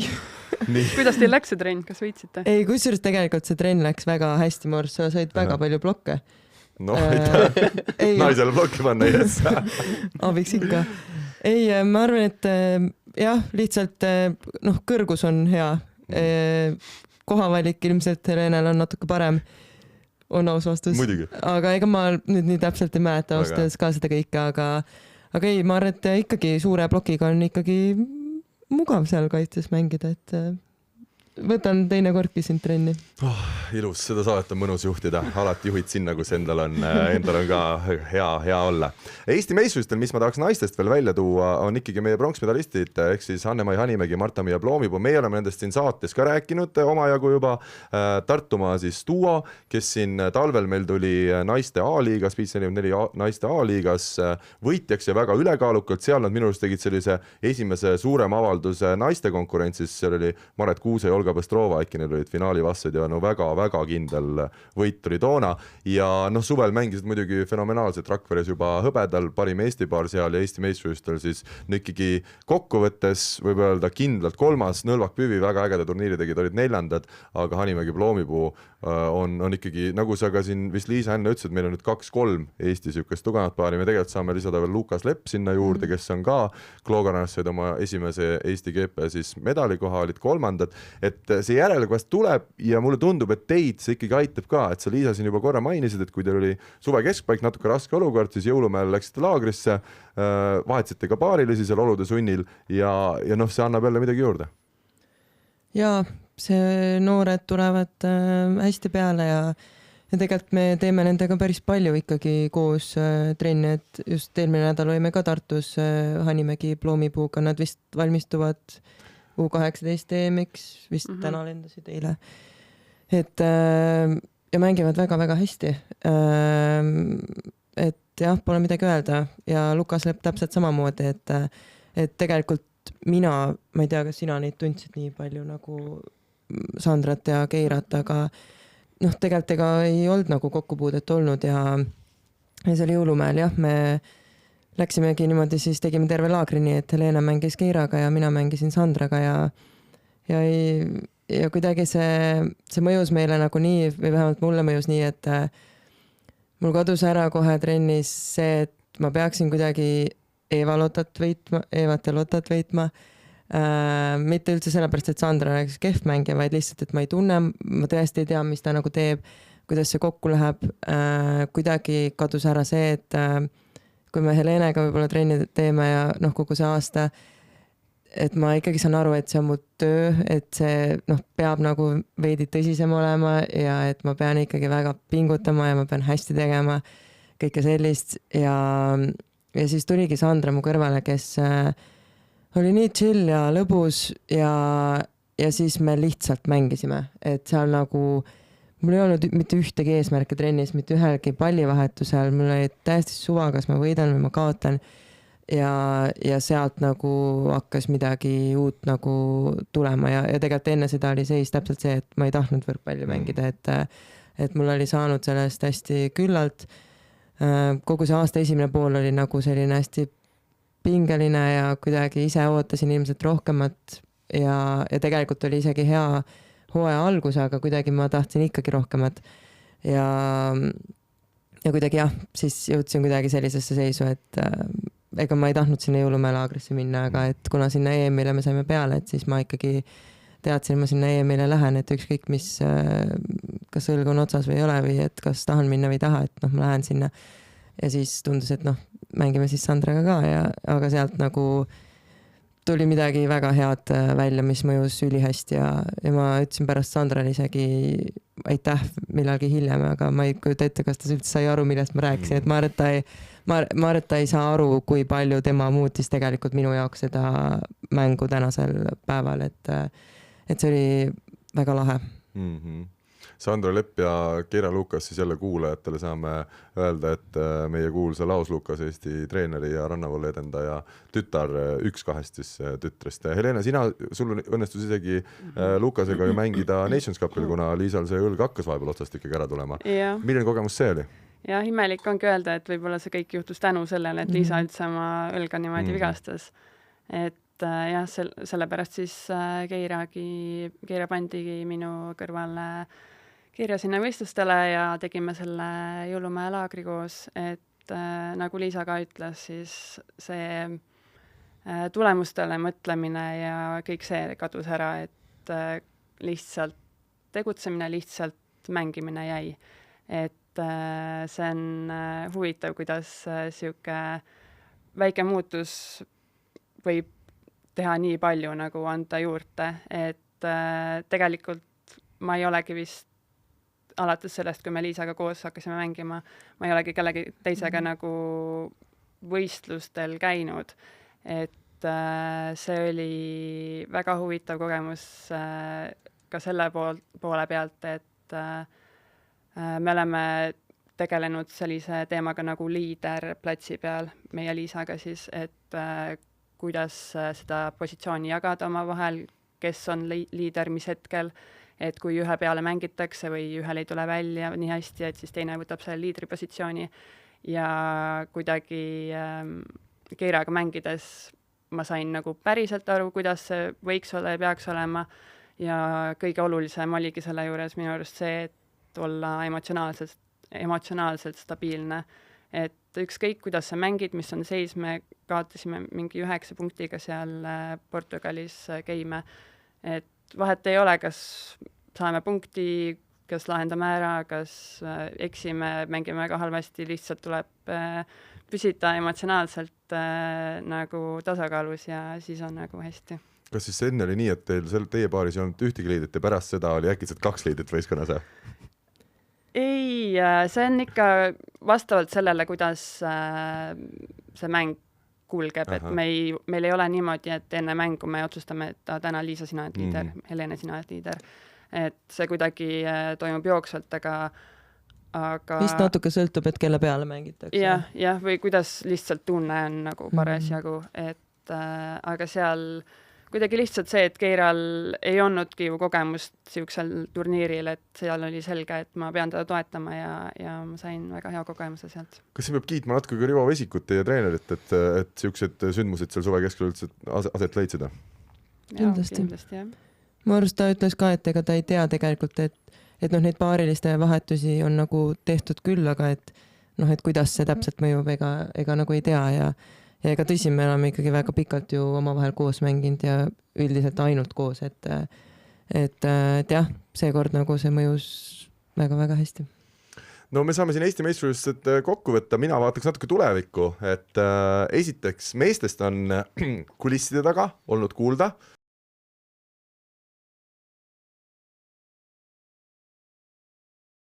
Me vist ei saa liiga palju siin avada kaarte, aga olgu seegi asi juba välja öeldud, et rannavõrkpallisõbrad tasub nüüd hoida siis Instagramis kindlasti pilku peal, mujalgi kanalites inimestega suhelda võib-olla, et tundub nii, et päris huvitavad paarid on meil järgmisel aastal moodustamas, kõik ei ole veel loomulikult selge, aga on siin erinevaid mõtteid erinevatel mängijatel, kes kellega koos hakkavad mängima, no naistest. Nii ei tehta muidu niimoodi, et ei tehta või? Natuke lihtsalt mainid midagi, aga lõpuni ei räägi. No aga ma ei saa öelda ju, ma ei saa öelda, et sõbrad, Aga on teada juba midagi või? No on selliseid suure tõenäosusega paare. Jah, Urmas. Saad nüüd näo, nagu sa teaks midagi. Urmas, ma võib-olla ühte paari omavahel räägid, siis teab kõik, kes saad see nii, et mis teed? Just see ongi, et ma tegelikult ei tea. Nagu ütleme, on ju seda sa ju tead, et ega mitmed paarid on ilmselt vahetamas. Seda ma tean enda puhul ka seda, aga ma ei tea, kellega ma mängin. Tahad sa avada? Ma ei tea, kellega ma mängin. Ma mängin A-liigat, mängin küll, mul on uus paariline siin plaanis. Istub siin, ütleme, meie keskel. Vihjame, et kuna ei ole kombeks niimoodi päris otsa öelda, ma saan aru selle paariliste osas. Mul oli plaanist ja suur sotsiaalmeedia postitus sellega seoses, et kellega sa mängid muidugi, aga nüüd natukene läks valik väiksemaks võib-olla inimestele, aga see on väga okei. Tavai, aga selle saab välja lõigata? Ei lõika välja. Kes kuulab, see ongi saate kuulamise võlu. Ja praegu jäi ikka segaseks. No natuke ei lasta, natuke jääbki. Jah, et kas see on nagu meie 5 keskmine või meie 3 keskmine. Ma siin natuke võib-olla puterdasin, jah, vabandust. Või üldse Laasi kõrval on seal keegi. Meil on täna teeb saadet Laas, teil ütlesid Laasile ka, nii et ühesõnaga, see selleks, aga tuleb põnev talv, ma tahan öelda, ja meil on plaanis siis Beach Enam 4-ga teha siuke väga kõva A-liiga talv suurte nädalavahetuse mänguõhtutega ja nii edasi, sellest loodetavasti meie kanalites kuulevad inimesed rohkem, aga naisterannavol, vaatan siia poole naisterannavoles, kas on ka suuri muutusi tulnud? Liisa järgmine aasta mängid Eva-Liisa Kuivaneniga ja Helene mängid näiteks siis Liisa-Lotte Jürgensoniga. Ei mängi. Ei ole kuulnud siukseid uudiseid, jah. Aga nii põnev vaata, et meestel on niimoodi, ma mängin nüüd siia aasta uuega, et naistel nagu mitte ainult meil, aga ka teistel väga palju ei muutu ju need. aga vaata, meil ongi need rannakunnid iga aasta lõpus näiteks, kus need kõik need Eesti tipud saavad kokku, mängivad omavahel siis rannakunni välja, seal sa mängid erinevate meid ka siis. Urmas ja Rein korraldavad. Mina iga aasta ütlen, meil võiks olla naiste turniir ja mehed on kohe saunas. Aga ikkagi seni on ainult mehed. Pole alt plaan, jah. Ma ütlen Reinule edasi, vaata, mis saab. Peame hakkama korraldama naiste rannakunni eraldi võib-olla. Ja. Okei, aga head sõbrad, meil on valmis järgmine teemablokk, nii et liigume edasi ja vaatame, mis meid ees ootab.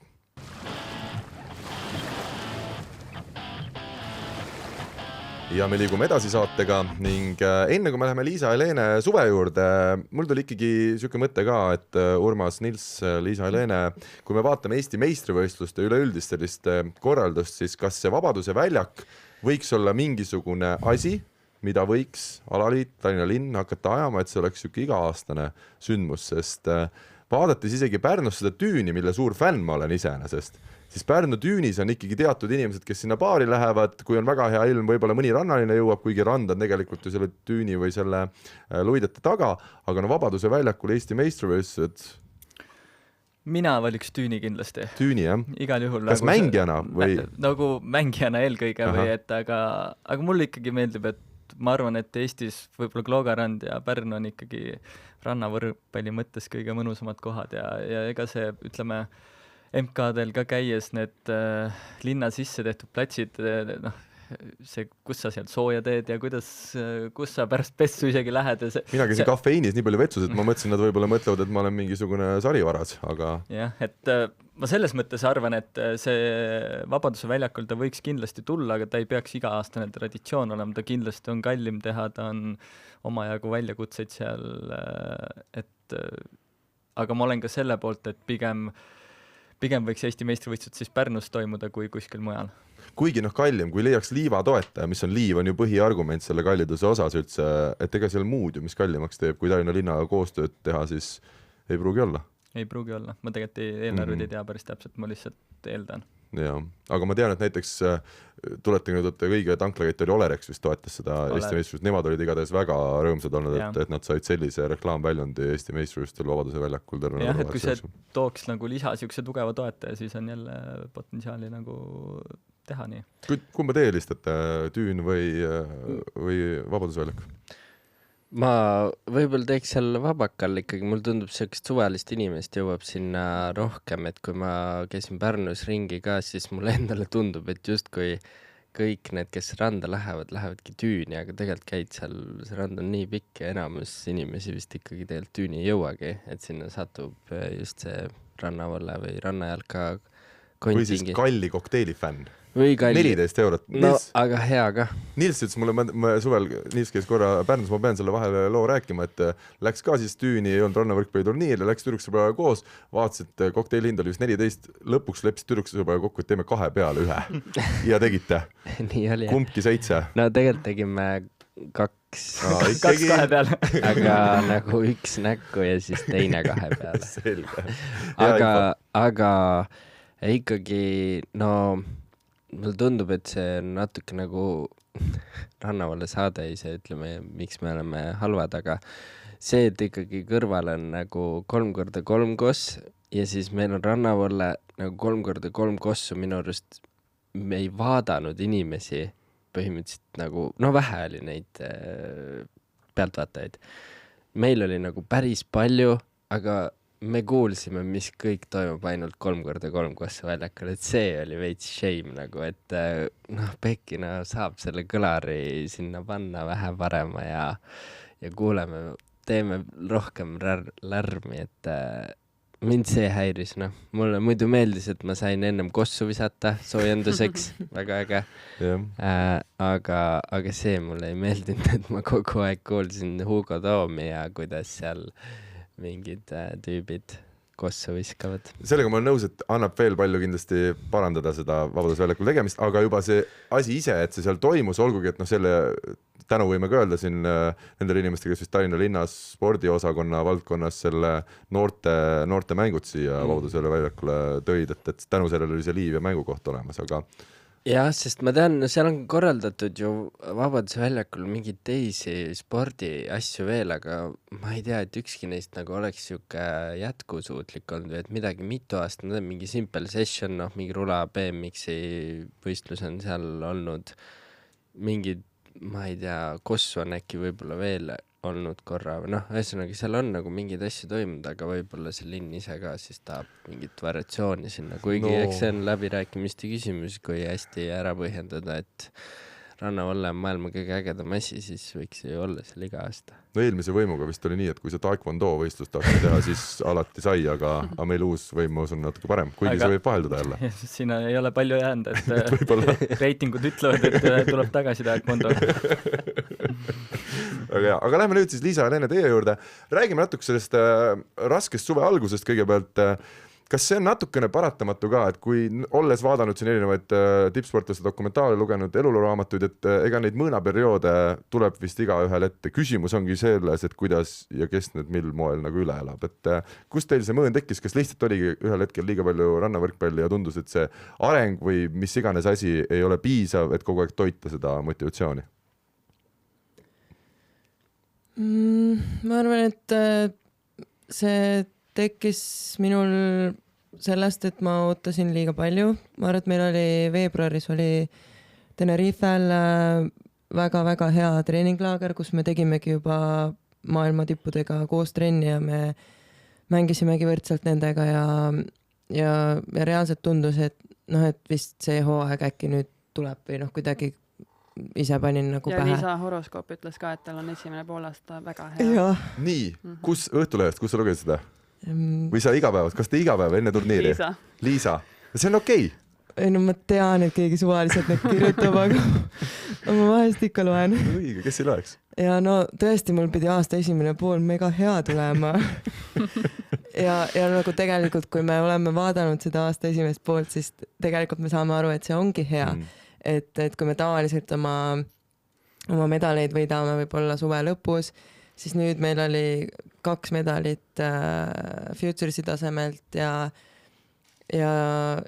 kuidagi, et need olid tegelikult head tulemused, aga ma lasin need hästi kiiresti nagu mööda, et see Hiina kuld läks kuidagi hästi kiiresti ära, Jurmala pronks tundus mega mõttetu, et ma kuidagi läksingi nagu sellega nii kaasa, et las see olla, et ma võtan kuskilt mujalt midagi paremat ja et ma tahan rohkemat ja et ma tean, et ma tegelikult olen võimeline selleks. Aga siis tekkiski nagu see, et noh, kui ma nende tulemuste üle ka ei rõõmusta, et mille üle siis tegelikult veel. Ja kuidagi jah, et leida see tasakaal, et jah, ma olen nende tulemustele uhke ja rõõmus, aga samas ma saan aru, et see ei ole see, mille pärast ma trenni teen, et ma arvan, et see nagu vahekord kuidagi läks nagu lappama ja kuidagi kaduski sealt see mängurõõm nagu ka ära, et kogu aeg oli väljakul nagu selline töine olek ja selline noh, et vaja neid punkte nagu saada, et kuidagi hästi palju oli punktides kinni. Täitsa nagu ma mõtlen mängupunktid, mitte kuhugi reitingu turniirile pääsemiseks punktid, vaid täitsa need 21 punkti, mis ma seal mängin, et kuidagi oligi hästi palju sellist punktidele mõtlemist ja sellist asja, ja noh, see mäng käiski hästi palju üles-alla. Et ma arvan, et jah, selline oli see hooaja algus nagu tegelikult, millest jah, me ei ole nagu nii palju nagu rääkinud. Helene, kuidas sina ennast sellisel hetkel tunnet? Sina ei olnud vaimselt sellises, ütleme, madalseisus nagu Liisa? Võib-olla mitte nii madalal, aga kerge ei olnud. Et jah, Itaalias vist see kõik kuidagi lõi kokku. Itaalias me kaotasime 2 mängu seal alagrupis kohe. 2-1 ja 2-0 vist. Et kuidagi siukest voolavust ja mängutahet ei olnud, kuidagi hästi pingutatud oli see kogu platsi peal olemine ja emotsionaalsus tuli ma ei tea, väga ebaloomulikult, et kuidagi ei tundnud ennast õiges kohas too hetk. Et ja pärast seda siis võtsimegi korraks aja maha ja siis tuligi see jõulumäe laager, kus me eraldi mängisime. Kuidas see protsess välja näeb, et te olete madalseisus, teie treener Rivo Vesik, ta mingil määral ta on teiega koos, mingil määral ta on teist eraldi. Kui te tunnete, et kui madalseis on, kas te kohe esimese asjana kirjutate, joonistate, helistate Rivole, ütlete, et kuule, seis on kehv, või te kuidagi omavahel kõigepealt suhtlete, siis näete, et seis on ikka päris kehv, siis räägite Rivoga, kuidas teil see omavaheline suhtlus on? No eks omavahel on ka palju ikkagi säästus, et mu arust säästus me saime nagu väga kiiresti aru sellest olukorrast, et siin on vaja nagu paus teha, et kui me seal Itaalias olime, siis mõlemad, seal me kirjutasime kohe Rivole õhtul, et esiteks kirjutasime peale mänge, et füüsiliselt kõik on väga hea, tehniliselt kõik on väga hea, aga vaimselt ei jaksa lihtsalt seal väljakul olla, et minu arust me kaotasime vist mingid game'id, oligi 2 vahe, et sa tundsid, kuidas, või mina tundsin, et ma ei jaksa sealt kinni hoida, et lihtsalt see läheb ära ja mul oli juba kuskil poole mängu ajal pisarad silmas, et ma ei jõua, nagu ma ei taha seal olla. Ja siis too õhtu me kirjutasime küll kohe Rivole, et mina ei taha praegu trenni teha. Ja siis tuli vist nädal pausi, siis ma kirjutasin peale seda, et ma ikka ei taha veel tulla. Siis ta ütles, et teeme 2 nädalat siis pallist pausi. Ja siis ja see ongi siis pallist pausi, ehk siis teil olid ikkagi, sina käisid jooksmas hommikust õhtuni ja pluss veel tegite jõudu ikkagi, et selles suhtes te mingit asja tegite? Nädal äkki oli ikkagi päris paus. Ja et treenerid ei öelnud meile ette, mida me tegema peame, aga me ikkagi niisama ei pikutanud terve nädala, aga jah, siis edasi tuli jõusaali nädal vist. Ja siis? Ja siis tuligi jõulumäe. Tuligi jah, kohe oligi planeeritud juuli algusesse see jõulumäe laager koos 10 noorega veel. Aga jah, Rivo kindlasti aitas meid selles hetkes väga palju, et mõlemad helistasime Rivoga seal pikalt, et arutasime ja kuna endal ei ole varasemalt ikkagi siukest kogemust olnud, siis see tundus nagu maailma lõpp, et kõik on nagu väga halvasti ja ma ei tea, me vist ei mängigi enam, et me vist lõpetame ära, et nii halvasti on, ma ei tea, kuidas ma siit välja tulen, aga Rivo kuidagi pani oma psühholoogioskused käiku ja rahudas maha, et kõigil on siukseid hetki. Jah, ja see ei olnud nagu selles suhtes see rahustamine, et me saame siit üle, vaid ta ütles väga konkreetselt, et ega keegi ei pea mängima. Et ega mõlemat pidi on nagu väga okei, mis suunas see nagu läheb ja kuidagi oligi nagu sedapidi rohkem see ja siis kuidagi me võtsimegi seda, et lihtsalt 1 turniir korraga, et tegelikult siis meil oligi ainult plaanis mängida Euroopakad ära ja Eestikad olid need, mis olid nagu kirjas. Nii et see suur, ütleme, hurraa, mis oli jälle meiesugustes rannavõrkpallisõprades sees, et jess, Eesti paar mängib Euroopa meistrivõistlustele teie näol veel esimest korda, et teil, olles nende inimeste sees, ei olnud mingit suurt hurraat tol hetkel? No see oli päris huvitav minu puhul jah, kuidas kui see list välja tuli, et kes sinna peale saavad, siis see oli minu arust üks kõige raskemaid hetki nagu too periood, et oligi siuke, et mis meist saab ja kas ma tahan mängida ja siuksed teemad. Et see oli jah huvitav, et ühest küljest Euroopakad, see on suur unistus, ma tahan sinna minna, aga teisest küljest ma just eile mõtlesin, et ma ei tea, mis must saab. Et jah. Ja siis te jõudsite Euroopa meistrivõistlustele, selleks ajaks oli siis jõulumäe laager tehtud, oli ka Helene käinud oma siis sellisel personaalrännakul Nations Cupi finaali mängimas koos Keila Lukasega ja siis saabusid need Euroopa meistrivõistlused. Kui te sinna kohale jõudsite, kas siis oli juba olukord natukene teine või kuidas te tundsite? Siis oli juba ikkagi parem ja ma arvan, et jõulumäe laagris me tegime ka päris pika koosoleku Rivo kolmekesi koos täitsa mitu tundi vist jutustasime üks õhtu nagu üleüldse kuidagi natuke vist sügavamalt ja kuidagi rääkisime neid asju, mida keegi võib-olla mõtleb ja kõike nagu välja ja ma arvan, et see ka aitas hästi palju kuidagi edasi. Aga need Euroopakad olid nagu, ma arvan, selles mõttes kuidagi sellised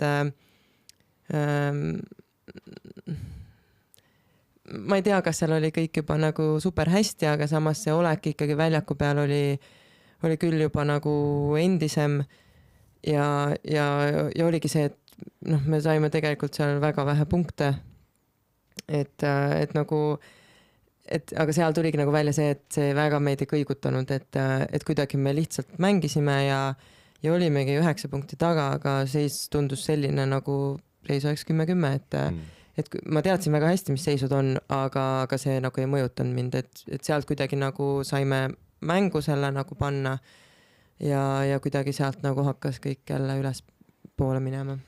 Pärast seda siis Badenis veel Challenge'i 33. koht, siis Tallinnas Eesti meistritiitel, siis Brno's Futuresi 3. koht. No teie jaoks see Futuresi medal on juba nii, et kui kohale lähete, siis on suur tõenäosus, et medali saate, vähemalt sel aastal te olete nii stabiilselt seal mänginud, kuigi me peame ütlema, et Futuresi tase mulle tundub on natuke tõusnud võrreldes eelmise aasta, kuna selle tugevuselt 3. kategooria MK-etappi, need punktid on natuke väärtuslikumad võrreldes nende 2 tugevamaga, kui nad varem olid, et varem see liiga palju sulle juurde ei andnud, aga siin ikka, kui sa võidad esimese koha, saad vist 400 punkti ja Hamburgi teie eliit 16-13 kohta annab 460 punkti, et see vahe tegelikult ei olegi liiga suur seal. Aga me jõuame nüüd siis Hamburgi, augusti lõpp, mina olen korvpalli Euroopa meistrivõistlustel, tahan vaadata Eesti koondise mängu ja ei saa, sellepärast, et teil on nii põnev turniir käimas parasjagu, et võtke, minu jaoks oli, ma ütlen ausalt, oli üllatus see, et eliiti mängite üldse, ma ei olnud nii jälginud. Meie jaoks oli teie jaoks ka. Ja me läksime Tšehhi võistlustele ja arvestasime, et me tuleme pühapäeval hiljemalt koju, ja siis vist laupäeval vaatasime või ma ei tea, mis päeval me teada saime, et me oleme seal peal, et okei, siis võtame piletid Hamburgi. Kusjuures meil oli võetud tegelikult, et me mingi hetk nagu teadsime sellest Hamburgist nagu, et me võtsime ikkagi ühe otsa pileti nagu Tšehhi minnes, et et äkki saame nagu peale. Aga siis, kui pakkima hakkasime, siis ei olnud kellelgi nagu seda Hamburgi meeles ja olimegi oma seljakottidega seal ja nagu me saime ka tõesti laupäeval teada, et me isegi need Eesti fännid, kes seal meil kohal olid, et me küsime, kust te nagu teadsite siia tulla, et me isegi teadnud, et me siin nagu mängime, et see oli päris huvitav. No nemad vist olid juba ammu selle reisi, nemad vist käivad korda aastas mingit eliidi etappi vaatamas. No jõuda põhiturniirile, te võitsite siis kvalifikatsioonis 1 mängu, siis jõudsite põhiturniirile ja lõpuks saite play-offi ka, nii et te tegite selles suhtes Eesti naiste rannavõrkpalli ajalugu, eliit 16 etappe, siis kas vist 2022 oli see aasta, kui võeti see uus süsteem, ehk siis me räägime siin viimasest 4 aastast, aga tegelikult me räägime pikemast perioodist, sest ega Eesti naismängijaid sellel kõige tugevamatel MK-etappidel seal põhiturniirile play-offi murdmas, ma ei tea, millal see oli ja kas üldse. Ma ei usu, et on olnud. Et meil on küll tõesti Euroopa meistrivõistlustel mänginud Eesti naispaar, aga seal kõige kõrgemal, siin on ikka väga raske olnud alati peale saada. Võtke see turniir siis sedasi lühidalt enda sõnadele läbi kokku ka. Hakkas hästi ja? Jah, huvitavalt pingevabalt suutsime mängida, et juba enne võistlust pidime nagu natuke nendele meelde tuletama või ei pidanud, aga oli vestlus, et see on ju eliit, et see ei ole mingi challenge ega midagi, et ei olnud üldse niisugust tunnet või mingit närvi enne võistlust ja enne mänge, et väga vabalt ja mõnusalt saime seal platsi peal mängida ja kuidagi koostöö klappis hästi, et ma arvan, et see on see põhiline, mille pärast meil õnnestus. Ma arvan, et pinge võttis maha ka see, kui me läksime sinna kohale ja esimese trenni tegime ja enne seda tegid trenni Anna-Patriis Tuda ja Samoilova Graudina ja see trenn oli kohutav. See oli mega halva kvaliteediga ja see oli saanud keegi servi kätte. Meie trenn pärast oli palju parem. Et me vaatasimegi, et näed, et kõikidel ongi kehvad päevad nagu mõnel vahest 4 korraga on ju, aga et näed, et nad ei ole ka mingid imeinimesed siin koos ja et kõik panevad segast vahest ja et täiesti normaalne on siin mängida ja ma arvan, et see natuke võib-olla andis midagi juurde. Aga kas see, et see oli nagu siseareen põhimõtteliselt on ju? Me kusjuures ei mänginud seal sees kordagi. Teine väljak oli nagu õues, aga see üks oli, peaväljak oli nagu sees. Et oleks olnud huvitav seal sees mängida, et tihti nägid neid mingid mänge. Räägiti, et väga palju ässasid. Kuna planeeriv palling. Ja neid mingid 6-0 alguseid oli nagu seal näha küll, et lihtsalt ei saagi servi kätte, et kuidagi vajub ära nagu. Aga meil ei olnud seal au kahjuks mängida. Oleksite tahtnud või? Ma ei teagi, kas oleks. no me ju Ülemiste Põnev Beach House'is ikka. teeme ju talvel trenni, seal on nii, et see pall läheb sul 4. väljaku poole, lõpetab kuskil 6. väljaku juures ja ei olegi võimalik vahel kätte saada seda. no jah, kogemuse mõttes ma arvan, et oleks ikkagi lahe, et see melu seal sees oli tegelikult väga äge. Ma mõtlesingi, et kuna te ikkagi treenite päris palju sees, et siis seal võib mingi eelis olla. no jah, ei tea. Aga ma tuletan meelde ka kuulajatele, te alistasite kvalifikatsioonis siis Ukrainat Mahno 2-0, siis alustasite kohe maailma edetabeli esinumbrite vastu oma põhiturniiri, ehk siis Tamela Victoria Brasiiliast ja kaotasite 1-2, võitsite esimese game'i 21-19, teise kaotasite 17-21 ja kolmanda 12-15 lühidalt, aga konkreetselt, olge head, võtke see mäng kokku maailma esipaari vastu. Mängisime punkti haaval mitte mõeldes tulemusele ja jah, ma ei tea, suutsime enda kohta kogu turniiri vältel päris head servi lüüa, et küll vigadega. Ja vigu palju, aga samas agressiivsemad, kui me tavaliselt oleme löönud, et saime nad natukene ebamugavatesse olukordadesse ja sealt oli meil endal lihtsam kaitses. Nii et ei olnud midagi võimatut? Ei olnud. Väga hea. Teine mäng oli siis Van Driel ja Beckuis Hollandist. Neid võitsite 2-0, 21-19, 21-14. Vot siin läks minul nägu naerul, ma mäletan, et ma ikkagi Van Driel ja Beckuis siin eriti, kui me Euroopa meistrivõistlusteks valmistusin kommentaatorina, siis siuke paar, keda sa ikkagi näed igal pool mängimas ja siis vaatad, et Liisa Läänepool on väga üsna lihtsalt 36 minti tegime ära hollandlastele, lähme play-offi, et see võis olla päris hea tunne. Jah, see oli mõnus. Samamoodi serviga sai sealt oma jagu ja ma arvan üldse praegu meie mängus on vigade arv läinud oluliselt väiksemaks, kui ta oli võib-olla mõni aeg tagasi. Kuigi see on ikka tihti peale suurem kui vastasel. See on jah enamasti, aga samas see on liikunud sinna 10 ringi, kui ta varem võib-olla oli 20 ringis isegi. Et ma arvan, et servi vigu peaks saama mõlemalt 2-3 kindlasti maha, et siis annaks juba veel paremini mängida, aga jah, ma arvan, et jah, selliste mängude puhul ikkagi on oma side-out korralikul tasemel ja blokkkaitsega ikkagi toimivad. Selline vaheküsimus. Mina tunnen tihti, et kui mul on õnn treenida Eesti tippudega koos igapäevaselt ja mul tundub, et siis ka tihti see oma mäng tuleb paremini välja, et kui ma satun mängima natuke nõrgemate, kes on võib-olla tegelikult minu tasemel, siis mul on kuidagi, ma ei saa aru, mis toimub. Kas teil on ka võib-olla hoopis selline avastus, et kui sa nende kõige tugevamatega mängid seal, et siis on mingis mõttes isegi lihtsam ja loogilisem või maailma tipust te niikuinii isegi futuresitel päris siukestega kokku ei satu, kes üldse öödega mütsi aru ei saa? Ei, ikka see on, meile tavaliselt ikka meeldib mängida nendega, kes on meist tugevamad.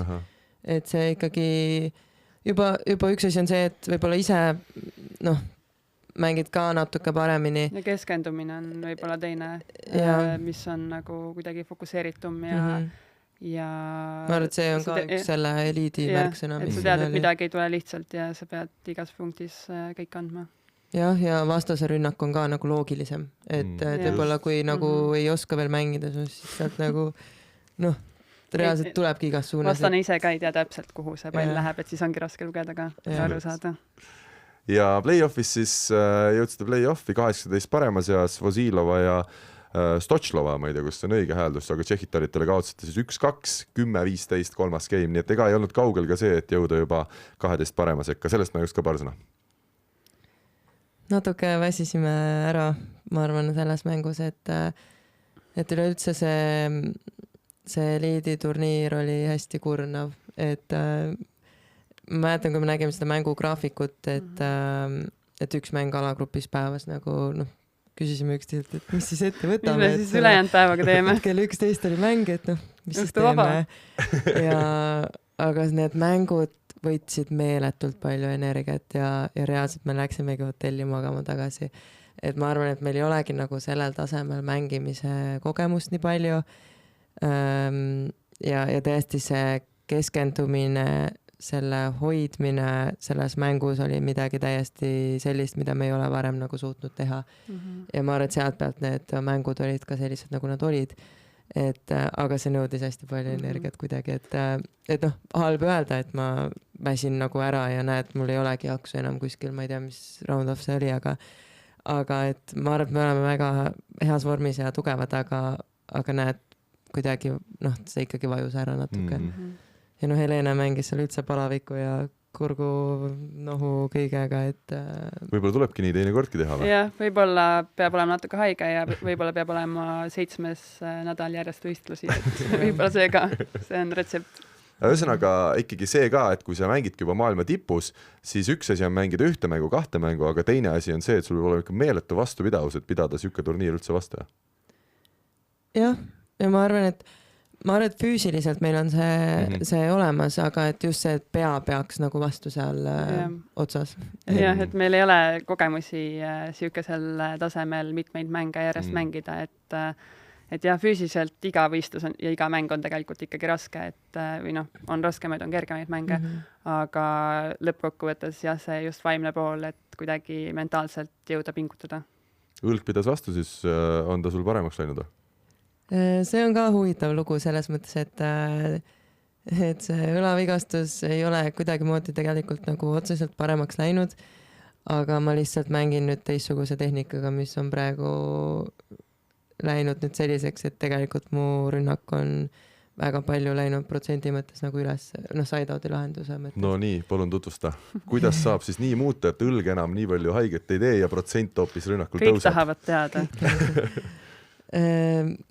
No mul põhimure on see, et ma ei saa seda õlga tuua siia, taha nagu avada ennast siia välja ja minu rünnakud kõik nagu põhimõtteliselt ongi sellest asendist, ma saan siit kõrgelt teha, aga ma ei tule siit tagant alates nagu selle käega. Ja kui mure oligi see, et nagu see käsi on nii aeglane seal otsas mul, et ma nagu ei suuda seda sealt kiirendada, siis praegu, kui ma nagu siit löön ära, siis ma siit suudan nagu teha hoopis kiiremad liigutused. Ja tegelikult ma suudan sealt ka mingil määral nagu kõvasti ka lüüa, kui vaja, et saab ka nagu seda, aga hästi palju on läinud praegu tegelikult see rünnak selle õlaga nagu paremaks. Ma tahaks öelda tere tulemast klubisse. Just, ma tahtsin küsida täpselt, et Urmas ju minust hakkasin mõtlema täpselt, ega sa ei tõmba suurt vibu omale sisse. Ma ei tõmba seda, mul ei ole nagu õlaga probleemi iseenesest, aga mul on sarnane tehnika, aga minu jaoks see tähendab seda, et ma suudan nagu viimase hetkeni muuta. Et see aitab mul natukene, et kui ma ikka vinnastan ja siis on nagu raskem minul näha ja teha seda muudatust, aga siukse väiksema liikumisega on mul palju lihtsam teha lõpus veel, võib-olla olen juba tegemas ühte, aga siis täiesti kardinaalselt teiste asja. Jah, seal on point sees.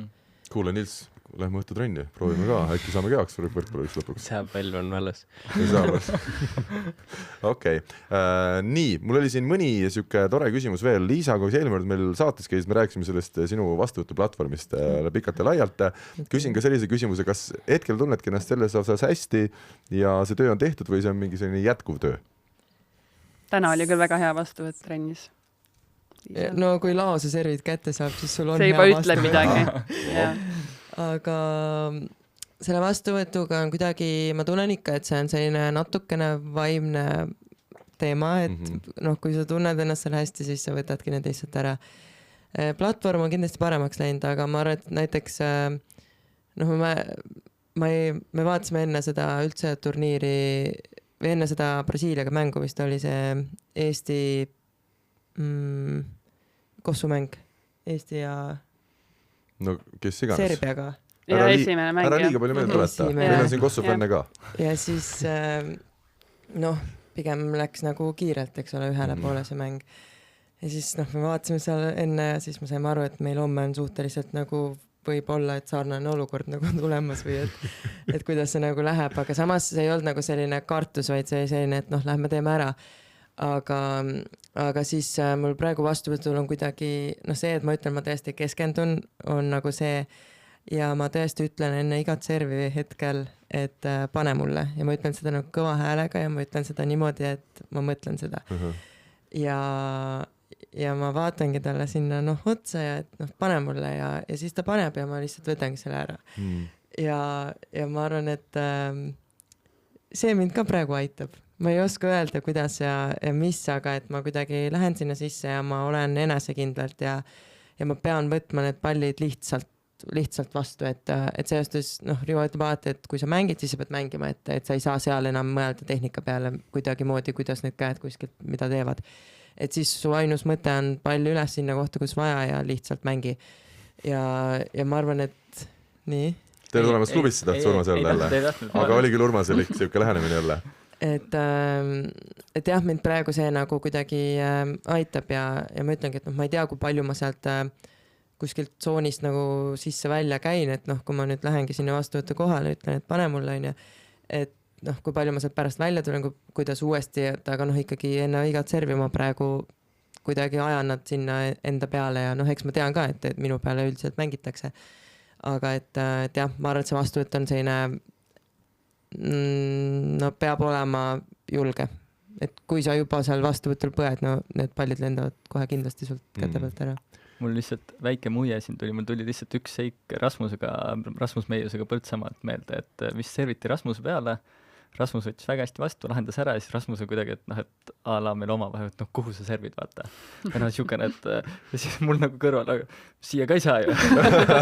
see võibki tegelikult ju annab ikkagi ühtapuha, sa ei pea seda kõva häälega vastasele ütlema, aga kui see tunnetus on selline, siis sa tunned vastasena seda, et sul polegi nagu kuhu ma panen selle servina. Et ongi nagu siuksed vennad vastas, vaata, et tegelikult on ebamugavna.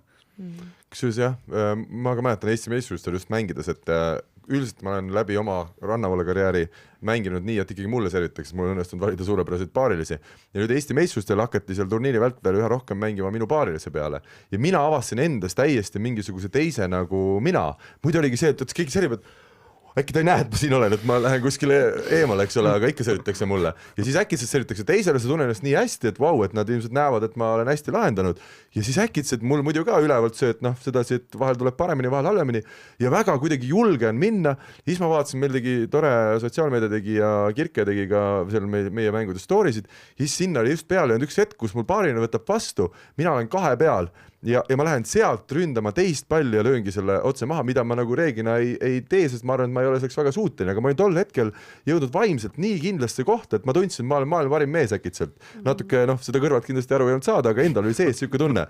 Ja ma lõin siukest asja, mida ma nagu elu sees Vabaduse väljakul mõtlesin, et ma ei julgeks teha, et teist palli sedasi ma ei ole liiga osav siukse palli lahendaja, et see on ka huvitav asi, et kui sa ennast enesekindlalt tunned väljakul, siis kõik kuidagi laabubki, aga et kuidas sinna jõuda, kuidas raskel hetkel, kui sa oled justkui pead mängu jälle võitma, et kuidas siis nii tegutseda, et see on päris huvitav. Nii, ma küsin vahele ühe küsimuse. $4500 või eurot oli auhinna raha Hamburgis teil, oli või? Oli, aga ei ole Pole näinud. Ei ole näinud veel? Nii et ära küsi, mis me võime järele minna. Okei. Aga see on, eks ole, teie karjääri selgelt suurim auhinna raha. Seni oli teil olnud mingi paar korda väiksem vist? Ilmselt vist on jah. King of the Courti vist äkki kunagi mängisime, et sealt on ka midagi. Nii et me võime öelda, et te olite esimest korda tegite turniiri, kus te jäite ausalt öeldes plussi turniiriga.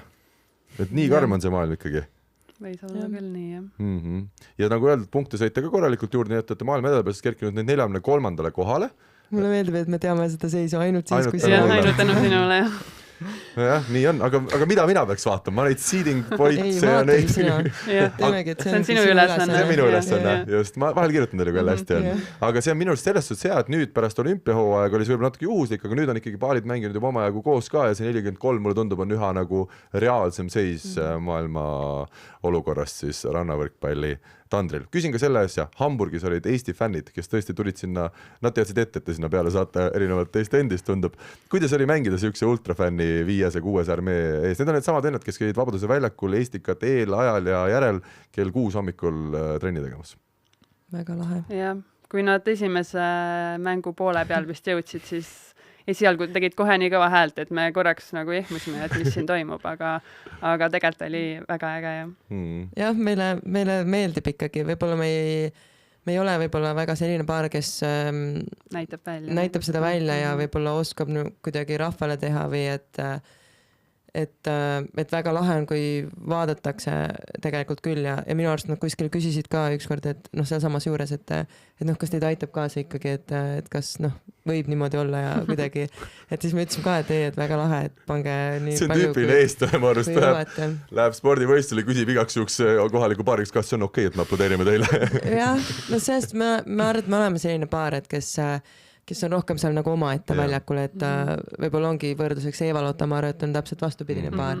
et neid nagu hästi see publik toidab ja kuidagi on näha, et noh, sealt on neil nagu kolmas liige seal väljakul. Et me võib-olla toimetame natuke rahulikumalt ja võib-olla võibki jääda mulje, et noh, ma ei tea, kas ei väärtusta seda või kuidagi ei saa sellest midagi, siis tegelikult saame. Et elage kaasa. Elame. Teil on veel sel aastal ootamas ees 1-2 turniiri vist välismaal. Ja Austraalias siis Adelaide'is novembris sel aastal ühtegi Eesti paari maailmameistrustel kaasa ei löö, aga meil on siin värskelt üks tore sõnum ka. Dmitri Krotkov ja Mart Tiisaar said Futuresi taseme MK-etapil 3. koha, nii et natukene sükest hõlpu ka nende hooaja lõppu. Nende jaoks on nüüd hooaeg, ma saan aru, läbi, nii et hakkab juba ettevalmistus järgmiseks aastaks. Just nii, aga meil on siis sel juhul küll aeg minna juba tänase saate viimase teemaploki juurde.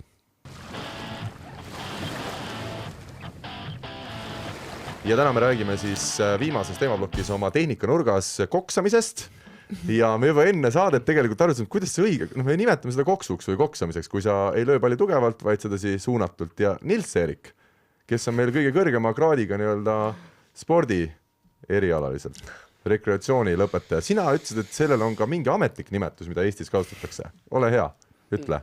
See on akadeemiline nimetus, aga pettelöök. Pettelöök? No, et sa lähed lööma, aga siis sa teed peteka, siis sa paned hoopis koksu. Kas te olete nõus selle väljendiga? Mina näiteks ei ole. Ma jääksin koksu juurde. Natuke lihtsam, jah. Pane natuke rohkem pettelöök. Kuule, tee üks pettelöök ka vahele. Petekas. Aga see pettelöök, mis mul tundub, et sa vahel ju koksad ka nii, et seda on näha, kuhu sa koksad, aga sa teed selle nii teravalt üle ploki näiteks, et see ikkagi jõuab õigesse kohta, et ei ole alati pete, mulle tundub. Ja ma usun, et see tuleb kuskilt 70. aasta õpikust, kui rannavalle termineid hakati proovima luua ja siis tuli pettelöök. Lihtsalt ütlen sulle, Nils, et esimene rannavalle turniir Eestis toimus 80. keskel. No siis ennem tehtigi ju valmis, ikkagi mõeldi, kuidas me seda mängime, nii pettelööke on vaja teha. Kõigepealt saadi kokku kuskil klassiruumis, et vaadati, et meil on liim, meil on võrkpall, et me lähme 10 aasta pärast mängima. Ja siis tehti terminoloogia. Ja seda tuleks täiendada nüüd. Ma ei tea, kas koks muidugi see ei kõla nagu päris ametliku nimetusena, aga me saame võib-olla selle teema jätta kõrvale praegu. Vist uut sõna vist ei mõtle praegu välja. Palli õigesse kohta panemine. Täpne löök. Täppislöök. Aga vaata, vikerkaar on ka tegelikult olemas, kui sa koksud, et eks ole diagonaali üle kaitsemängija. Aga kui on niisugune koks, et sa isegi lähed plokist mööda kaitse vastu, aga teed nii teravalt. See on cut shot, see on siis lõigatud löök. Aga Neilsil on kindlasti mingi terminoloogia 7 minutist ka. Ei, aga inglise keeles on ju spike ja on shot. No, aga ma ei tea, nagu sa paned Google Translate'i, see ütleb ka sulle, et see on täpselt sama asi. Võib panna hoop ja löök. Oota, hoop on siis see, kui sa täiega lööd või? Hoop on nagu kõva lidakas. Et Jaan Rebel ja Kaur-Erik Kais panevad üldiselt hoobiga. Hoobivennad. Ja Urmas on lohkem löögivend. Jah. Okei, no näed. Ma jälle ei ole kindel, et see väga hea lahendus on parem kui praeguna, aga vähemalt tuli mõtteid. No me saame alustada Urmas sinust, kui me koksamisest räägime. Eks on erinevaid mängijaid, on mängijaid ka siin Euroopa meistrivõistlusi kommenteerimisel sinu endaga oli üks naiste rahvas, me mäletan täpselt, kes see oli, no las ta olla, ühesõnaga üks mängija, kes põhimõtteliselt ainult lõigi tugevalt. Ja tema mäng oligi tugevale löögile üles ehitatud, et selliseid näiteid on tegelikult nii ühele poole kui teisele poole. Sina oled pigem see mängija, kes päris eks ole vinnutama ei hakkagi oma keha, vaid põhimõtteliselt sa mängidki kogu aeg sellise kas koksu või poolkoksuga mängu. Oled sa nõus sellega ja miks sa seda teed? Olen nõus ja tundub efektiivsem minu puhul, aga nagu tuleb kohe ära mainida, et ma arvan, et ikkagi see meeste ja ka naiste rannavõrkpall ikkagi nagu vajab järjest rohkem sellist tugevat lööki ka, et kui sa vaadata eliidi mänge, siis ikkagi seal ikkagi on niisugused spike'i lahendused või hoobi lahendused ikkagi põhilised asjad, mida tehakse, et lööki või pettelööki või koksi nii väga ei tehta, et aga seal on, ma enda puhul tunnen seda, et siis kui, ma ei tea, ka MK-d mängisin, kui serv on hästi käes, tõsta on ees, siis koks on nagu omal kohal. Et siis sa oled nagu heas positsioonis, sa näed täpselt ära, vastasel ei olegi füüsiliselt väga võimalik sinna jõuda. Aga kui natukene midagi sealt nagu mustrist nagu hakkab logisema, et sa jääd võrgust natuke kaugemale, siis isegi, siis sa pead see kokse täpsus läheb lihtsalt nii üle mõistuse täpseks peab minema, et ta kaitsemängija ei jõuaks sinna. Et siis tundubki lihtsam lahendus pigem minna nagu jõulise lahenduse peale, et ta nagu tegelikkuses on nagu vastupidi, et võib-olla harrastajate tihtilugu tundub, et kui ikkagi ideaalne olukord on, siis ma vajutan, eks. Mul on vähemalt vastupidi, et kui on nagu ideaalne olukord, siis saab kokset teha, sest vastasel on üsna vähe aega nagu sinna jõuda üle ploki tehes või ükstapuha ploki kõrvalt. Aga kui sa oled juba natukene kaugemalt, siis on palju raskem tegelikult seda koksata ja see risk läheb palju suuremaks juba, et seda punkti sealt saada, et siis on jällegi, aga siis tuleb jälle füüsilise mängud, kus maalt sa jõuad lüüa, kui võimsad sa jõuad lüüa, et teine pool nagu juba, et Ma nüüd, Nils, ütlen sulle ühe asja, mis mul praegu tuli mõttesse, et sa oled nagu minu arust noor Andres Leismann oma koksudega natuke, et sa oled ka siuke ägedalt siuke tehniliselt lahendad ja must pea ka ja siuke vahva väike sell, aga see nüüd ei ole üldse oluline tegelikult selle küsimuse osas, et räägi oma koksamisest, kui suur koksaja sa oled. No pigem ikkagi oled ka ju. Pigem olen, aga ma arvan, et vähem kui, et iga aastaga rohkem seda löögi poolt tulnud juurde. Hoopi. Jah, tugevat hoopi tulnud rohkem juurde.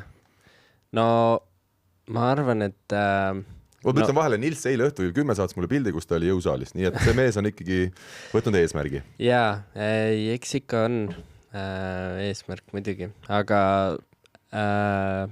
nagu koksul on ikkagi, ütleme, kui vastane võidab sind males ja ta loeb su koksu ära või siis sa ise paned vale käigu, siis kui sa koksad selle sinna kohta, kuhu vastane on minemas või ta parasjagu seisab, siis see protsent, et see pall jääb mängu, on väga suur. Kui sa lööd selle kõvasti sinna, kus ta seisab piisavalt kõvasti ja kus ei ole plokki, no ühesõnaga sa saad nagu plokist mööda, kas koksu või löögiga, siis see löök nagu seda ei mängi iga hetk ülesse, et kui see on piisavalt tugevam.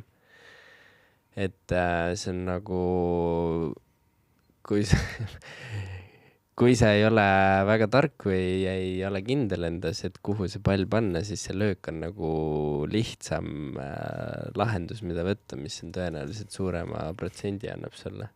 Et kui sa selle koksuga oled kindel ja kogu aeg mängid oma käike õieti, siis seda ei ole ka lihtne kätte saada. Et mis esimene küsimus oli, et ma löön rohkem vist on. Ma ei mäleta isegi, mis teema meil oli.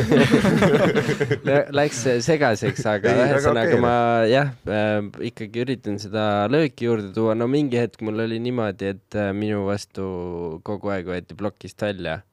Et siis pididki lööma, siis ei saa väga koksata. Ja siis sealt on jäänud see sisse, et ikkagi tuleb see tugev löök omandada, aga ma olen kuskil vist öelnud ka seda, et kui lööd palju, siis jääb see koksu täpsus kehvemaks ja kuna ma kahjuks ei ole nii süsteemselt palju pallitrenni teinud ja ei ole ka looduslikult nii andekas, siis nüüd on need koksud jäänud natuke selliseks, et mis alati ei õnnestu võib-olla. Aga minu arust siin ongi see, mis muu mõtet võib-olla natuke toetab, et Nilsi puhul ongi nagu paratamatult see, et kui see pall on hästi ees, siis ta saabki vajutada.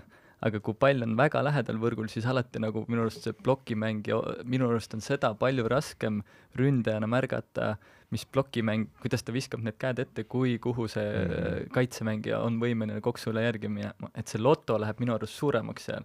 Et kui sa muidugi suudad, ma ei tea, Andres Moll oled või 3 meetri pealt suudad väga võimsalt lüüa, et siis on see jälle lihtsam. Aga kui sa ikkagi oled võrgu lähedalt võimeline tugevalt lündama, et siis minu arust läheb see ründelöök läheb palju suuremaks lotoks, kui on hea plokimängija. Ja no ma ei tea, jah. No mõtlen, vaata Soorum seal viimases Hamburgi, ma ei tea, kas vaatas seda mängu, aga ikka kogu aeg lõi põhimõtteliselt, et on nagu terveks saanud õla või et ikkagi lööb ju nii kõrgelt ja tugevalt, et isegi kui seal on need käed, saab mõne võib-olla plokki, aga kaitses on suht võimatu, nagu kui see sealt mööda juba läheb. Aga jah, eks tipp näitab, et ikkagi peab lööma, jah, kõvasti. Ja pluss on igal juhul omad lemmiksuunad, ma siin saan ka öelda väikse näite, mis meil oli Türgi laagris, tegime omal ka trenni, mina tegin Urmasega koos, sina, Nils, tegi Treinuga ja Urmas mulle kogu aeg sisendaski, et kui meil on piir võtab või plokk võtab piiri, siis minu asi on saada Nilsi tugev diagonaali löök ja siuke siis diagonaali cut shot või lühike koks siis kätte. Ja minu jaoks jälle siuke võib-olla mitte otseselt selle teemaga seotud asi, aga et kui sa tunned ka vastasmängijate tema rünnakut ja kogu aeg pead sellest kinni, siis ongi see, et kui Nils panebki selle piiri koksu sinna vahepeal, no võtabki selle punkti, aga vähemalt on meil väga selge suunis, et kui meie peame kinni oma blokkkaitse taktikast, siis need lühikesed koksud, mida ma reeglina Nilsil kunagi kätte ei saanud, siis äkitselt ma olin neid nagu valmis võtma, sest minu fookus ei olnud selles, et ma pean kõik koksud kätte saama, vaid minu fookus oli, et ma pean tugeva löögi saama ja ma olen valmis ette jooksma seda lühikest diagonaali koksu üles võtma. Nii et kui me A-liigas Nilsi vastu nüüd kellega iganes ma hakkan mängin, siis Nils ilmselt lööb mulle kõik pallid piiri koksuna, sest et ta teab, et ma diagonaali koksu võtan rohkem. Nii, aga teie kogemus nüüd koksu osas. Liisa, sinu täna muidugi see rünnakulahendustest rääkimine on olnud minu jaoks väga huvitav juba, aga kuidas koksamisega lood on? Koksata mulle meeldib. Ma arvan, et jah, põhiasi on ikkagi see väljaku nägemine seal ja plokimängija nägemine ja minu puhul viimane aeglane samm ja natuke küünarnuki alla lasta ja sealt ta nagu hakkab tulema ja pehme ranne ja ma arvan, et põhieesmärk on saada pall kiiresti maha. Et ma arvan, et see on see, mis ka mu mängu praegu on nagu paremaks teinud, et ma pean saama palli kiiresti kukkuma, et ega koksata ma võin ju ka lakke aeglase käega, aga see pall tõesti kukub ka sealt alla väga kaua versus see, et paned nagu kiirema nagu puutega ta alt üles küll, aga saate ka nagu ära katta, et need pallid lihtsalt kukuvad väga kiiresti. Ja, aga noh, põhiasi jah, ikkagi mööda vaja saada, et ma arvan, et naiste rannavalles seda koksu ikka on oma jagu, et loomulikult kõva lööki on ka, aga noh, jah, tõesti meestemäng on täna ikka hästi füüsiline, et seal on ikka hirmus olla, mulle tundub kaitses. Et naistel on natuke vähem hirmus, aga jah, üldiselt ja vaja piiride äärtesse lahendada, et keset platsi tuuakse ikkagi juba üles. Ma just, miks mulle Kauri ja Jaani selline avanemine Eesti meeskustel väga meeldis, ongi see, et mulle tundus, et nemad nagu Eestis kõige rohkem esindavad seda tänapäeva tipp-rannavõrkpalli võimsust. Et kui oleme siin omavahel arutanud Eesti mängijatega, et Eesti keepel on väga palju koksajaid. Kuidagi lihtsalt on siuksed inimtüübid või siis on need võimsad, nad mängivad saalivõrkpalli rohkem aga et rannas hästi palju koksatakse. Kui me läheme maailma tippu meeste mängu vaatama, no siis on ikkagi ülivõimsad vennad, ülivõimsate ja suurte nurkadega valmis lahendama ja koks on küll olemas, kõigil tipptasemel loomulikult peab olema, aga et see ei ole siuke dominantne pool, nii nagu meile võib-olla siin tundub. Nii, Helene, sinu koksamine? Ja minu jaoks on hästi oluline see, et ma saaksin hea positsiooni palliga, et ma mängin kahe peal, et see pall ei oleks minust siis liiga vasakul, ehk siis ei jääks lühikeseks tõsta, et ma liiguksin ilusti palli juurde, et ta oleks mul ees ja üleval, et ma saaksin võimalikult kõrget see palli kätte ja teha liigutus lõpuni, et tuleb enesekindlus on see märksõna, mis on üldiselt kõikide elementide juures ja nii kõvalöögi kui ka koksude puhul, et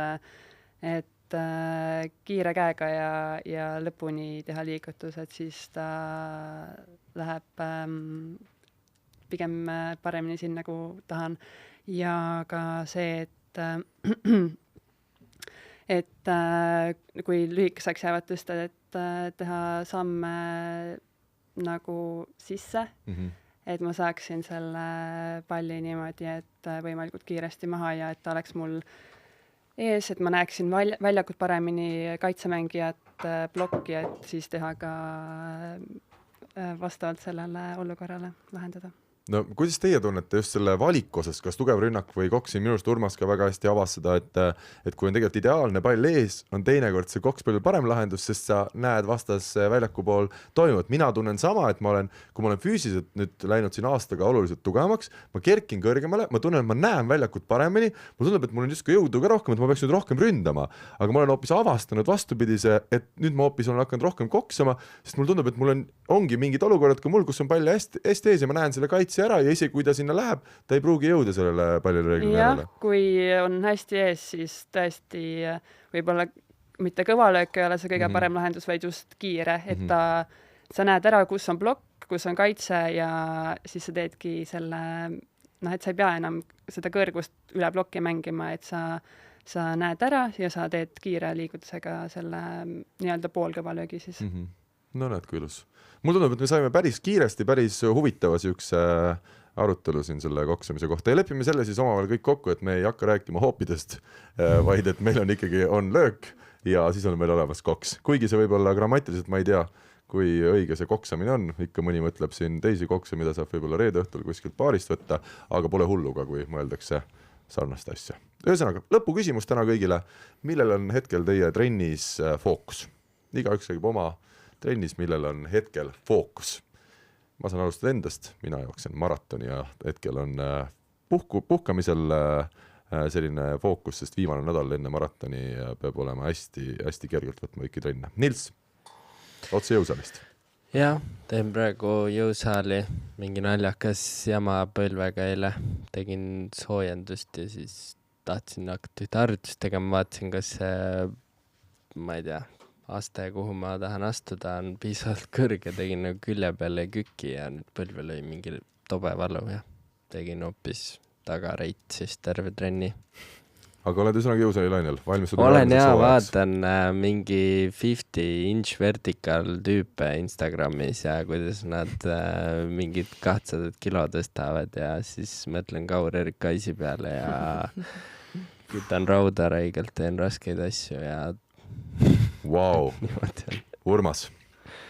Mina ka jõusaali peal, mul selles suhtes võtan võrkpallist väga rahulikult see sügis nüüd, et vanus sealmaal, et mul tundub, et ega need pallipuuted mulle nii palju juurde ei anna, et kui keha on heas kohas, siis on juba päris hästi, et tahaks see aasta veel juurde panna, tahaks just eelmine aasta hakkas sellega, et ma ikkagi tegin tohutut tööd enda põlvega, et sellest jamast lahti saada. Kirkekalde abiga sai tegelikult ikkagi väga heasse seisuse, et võistluskoormust tuli ka muidugi mõnusalt alla, et üksikud võistlused mul olid siin suvel 6 tükki või 7 või midagi sellist. Ja keha oli nagu väga heas seisukorras, siis nüüd MyFitnessis Anna-Liisa Sutiga alustasin koostööd ja nüüd tahaks just ka selles vanuses jõunäitajad üles viia. Nii et tühja kangi asemel paned mõne litri ka nüüd peale. No veel ei ole pand. Läheme edasi, Liisa. Meil on praegu natuke kergem nädal käsil. Me uuel nädal läheme Ateenasse laagrisse, siis oleme enne seda Mehhiko etappi nagu seal. Et siis läheb jälle mänguliseks see asi, aga praegu on selline lihtsad pallipuuted, ikkagi need samad asjad, head positsioonid rünnakul ja vastuvõtul korrektsus ja kõik see klassika nii-öelda ja jõusaali ka omajagu siin praegu, et selline natuke kergem nädal käsil. Ja Helene, sa võid ilmselt öelda täpselt samad sõnad. Jah, samad sõnad, jah. Pallitrennides mina keskendun rohkem vastuvõtule hetkel, et jalgade kiirem töö ja käte ka kiirem töö ja platvormi hoidmine sealt. No Liisa ju said out, eks vastuvõtusrünnakul üleminek on nii heaks läinud sinu sa, et ma saan aru, et sa peadki natuke valmis olema, et üritakse ka sulle ühe rohkem. Just. See on üks, mis ka meil on murekoht, et kui kelleltki, ega on Helene ka mänginud ikkagi saanud neid serve, aga et see ülemineku koht, et mida näeb väga paljudel paaridel. Morst Mardil tiimal tegelikult tuli ka see päris hästi seal praegu Poolas esile, kui ma paari mängu nägin, et jah. Tiimarünnak oli varem, ma kusjuures märkasin sama. jah, ma olen nüüd nii võib-olla süvitsi vaadanud, aga nagu just meil on endal see teema käsil, et noh, et mõlemad peavad valmis olema ja mine lahenda kohe, mitte selline veits ehku peal nagu see lahend. Et siis seal tundus sellist sama vibe olevat natuke siis. Kuulge, aga ma tahan küll öelda, et minul on alati Liisat ja Helenet nagu hea saatesse kutsuda, sest minust nad räägivad nii ausalt ja sügavalt oma tegemistest ja nii mõtestatud on neil ka see tegemine, et mulle kuidagi alati meeldib, kui te saatesse tulete. Nii et suur aitäh teile. Mina, Nils Urmas ja väga paljud Eesti rannavõrkpallisõbrad elavad teile kaasa. Seda võib-olla vahel on need ultrad Harmburgis ka kohal, aga isegi kui ei ole, te teate, et me oleme Eestis kuskil ja me alati jälgime teid. Nii et me soovime teile kõige paremat. Me kohtume siin stuudios loodetavasti õige pea jälle. Nii et edusikat hooaja lõppu teile. Nils, ravi põlv terveks. Ja kui te jõuate, siis te võite rohkem enda kohta infot panna ülesse. Ja Nils tahaks Instagramist teid rohkem, ta ütleb, et te olete nii ägedalt teete, aga et sotsmeedias arva, aga ma saan aru, et ega mängimisel läheb ka natuke energiat. No läheb, aga eriti kui nii kõrgel tasemel mängida. Ja te olete vist... Keegi pidi meid ainult kutsuma edaspidi kallid eliiditajad. Keegi teist. Mina kutsusin... Mis Liisa Helene siin on? Jaa. Mina kutsun, kui ma kutsun neid saatesse, ma tegin eraldi grupi, kus Liisa oli tegelikult meil on olemas just, ma ikka teiega vahel suhtlen seda kolmeks ja ma ütlesin, kirjutasin kallid eliiditajad, olete kutsutud Kõrvali liivas järgmisesse episoodi. Nad ütlesin, neile väga meeldib see nimetus. Et nii kutsudagi edaspidi. Ja miks me veel seda kuulnud ei ole? Ei, ja head sõbrad, rõõm on öelda, et täna olid meil saates kallid eliiditajad ja 2 mahlamütsi. Täna nii. Järgmine kord ilmselt juba teisiti. Rannavõrkpall on jätkuvalt meeletult äge. Püsige Rannavale lainel ja kohtume taas juba järgmises osas.